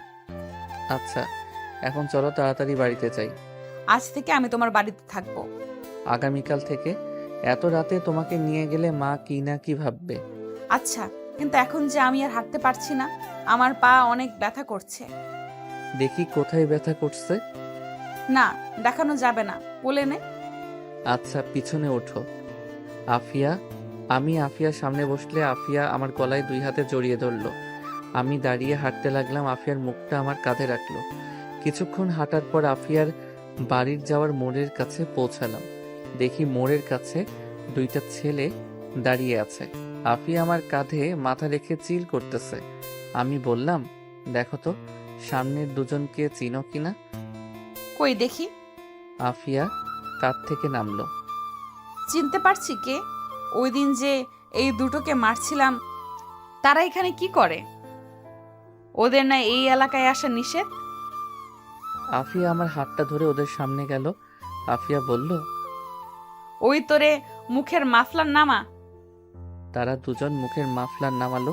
আমিও চিনতে পারলাম আফিয়ার ধারণা ঠিক। ছেলে দুটোর হাতে, একজনের হাতে চাপাতি আর একজনের হাতে ছুরি। কোথা থেকে আরেকজন মেয়ে এসে বলল, মেয়েটা চেয়ারম্যান সাহেবের মেয়ে। আফিয়া আপু, কেমন আছো? ভালো। এত রাতে এখানে কি? আর তোরা দুজনকে বলছিলাম এই এলাকায় না আসতি, ভাগ এখান থেকে। না আপু, এখানে একটা ঝামেলা আছে। আপনি শুধু শুধু আমাকে মারছেন, আর এই ছেলে দুটোকে শুধু শুধু মারছেন। এখন বলুন আপনার কি করা উচিত? আচ্ছা মানলাম, কিন্তু ছুরি চাপাতি নিয়ে আসলেন কেন? চলেন কথা বলে ঝামেলা মিটমাট করি। সেই দিন শেষ, এখন কথা থেকে হাত বেশি চালাতে হয়। বুঝতে পারছি তোদের মনের ইচ্ছা, কিন্তু আজকে আমার মনটা খুব ভালো, কারণ আজকে ইমাদ আমাকে বিয়ের প্রস্তাব দিয়েছে। সেজন্য তোদের ছেড়ে দিচ্ছি। যাও, তোমরা বাড়ি যাও। কিন্তু আমরা তো বাড়ি যাওয়ার জন্য আসিনি। এই, তোরা তোদের কাজ শুরু কর। আফিয়া দৌড় দিবা। আরে না, তুই আমাকে একটু টাইম দে। এই বলে আফিয়া তার ব্যাগ থেকে মোবাইল বের করে কাকে জানি কল দিল। কিছুক্ষণ পর কল ধরল। সাইরেন বাজা, সাইরেন বাজা। এই বলে ফোন কেটে দিল। এদিকে পাশ থেকে আমি একটা পুরনো লাঠি নিলাম। আফিয়া বলল, আর এক পা এগোলে আর একটাও বাঁচতে পারবি না। চুপচাপ চলে যা, এখনো বাঁচতে পারবি। একটা ছেলে একেবারে কাছে চলে আসলো। ছেলে বলল, ভাই আপনি চলে যান, আপনার প্রতি আমাদের কোনো রাগ নেই। আফিয়া আপুকে আমরা মেরে চলে যাব। আফিয়ার শরীরে টাচ করতে হলে আমার লাশের উপর দিয়ে যেতে হবে। তাহলে তাই করতে হবে। চেয়ারম্যান সাহেবের মেয়ে আফিয়ার কাছে গেল, গিয়ে আফিয়াকে একটা চড় দিল। আফিয়াও মেয়েটাকে একটা চড় দিল। মেয়েটা আফিয়াকে মাটিতে ফেলে দিল। তখনই সাইরেন বেজে উঠল। এমন আওয়াজ কান ফাটিয়ে ফেলবে। একাধারে 2 মিনিটের মতো সাইরেন বাজলো। ছেলেগুলো বুঝতেই পারছে না কি হচ্ছে। যখন বুঝতে পারলো ততক্ষণে দেরি হয়ে গেছে। দেখি কয়েকজন ছেলে রাস্তায় এসে ওই ছেলে দুটোকে ধরলো। কয়েক সেকেন্ডের মধ্যে পুরো রাস্তা মানুষে ভরে গিয়েছে। কয়েক দিক দিয়ে মানুষ এসে মোড়ে জমা হলো। দেখি মা আব্বা আসলো। মা বলল, কি রে, কি হয়েছে? এই 3 জন আসছে আমাদের মারতে। তাড়াতাড়ি বাড়ি চল। আফিয়া, আমি চলে যাই। যাও, আগামীকাল কথা বলবো। আমি, মা আর আব্বা বাড়িতে চলে আসলাম। পরদিন সকালে আফিয়ার বাড়িতে গেলাম। আফিয়া দরজা খুলেই আমাকে জড়িয়ে ধরল। বলল, আগামী সপ্তাহে আমাদের বিয়ে। কি বলো এত তাড়াতাড়ি? আমি তো বাড়িতে কিছুই বলিনি। বলা লাগবে না, তোমার মা সব জানে। গতকালের ছেলে দুটোকে কি করছো? জানি না, আমি ছেলেপেলেদের কাছে রেখে বাড়িতে চলে আসি, আর চেয়ারম্যান এসে তার মেয়েকে নিয়ে যায়। ভেতরে আসো। ভিতরে আসলে নিজেকে কন্ট্রোল করতে পারবো না। দোকানে যাই আর সোজা বাড়িতে চলে যাও। এদিক সেদিক ঘোরা একদম বন্ধ। আচ্ছা। আমি দোকানে চলে আসি। ঠিকই আমাদের বিয়ে হয়েছে, কিন্তু 1 মাস পর, বছর 2 পর আমাদের একটা ছেলে হয়েছে, ঠিক তার মার মতো।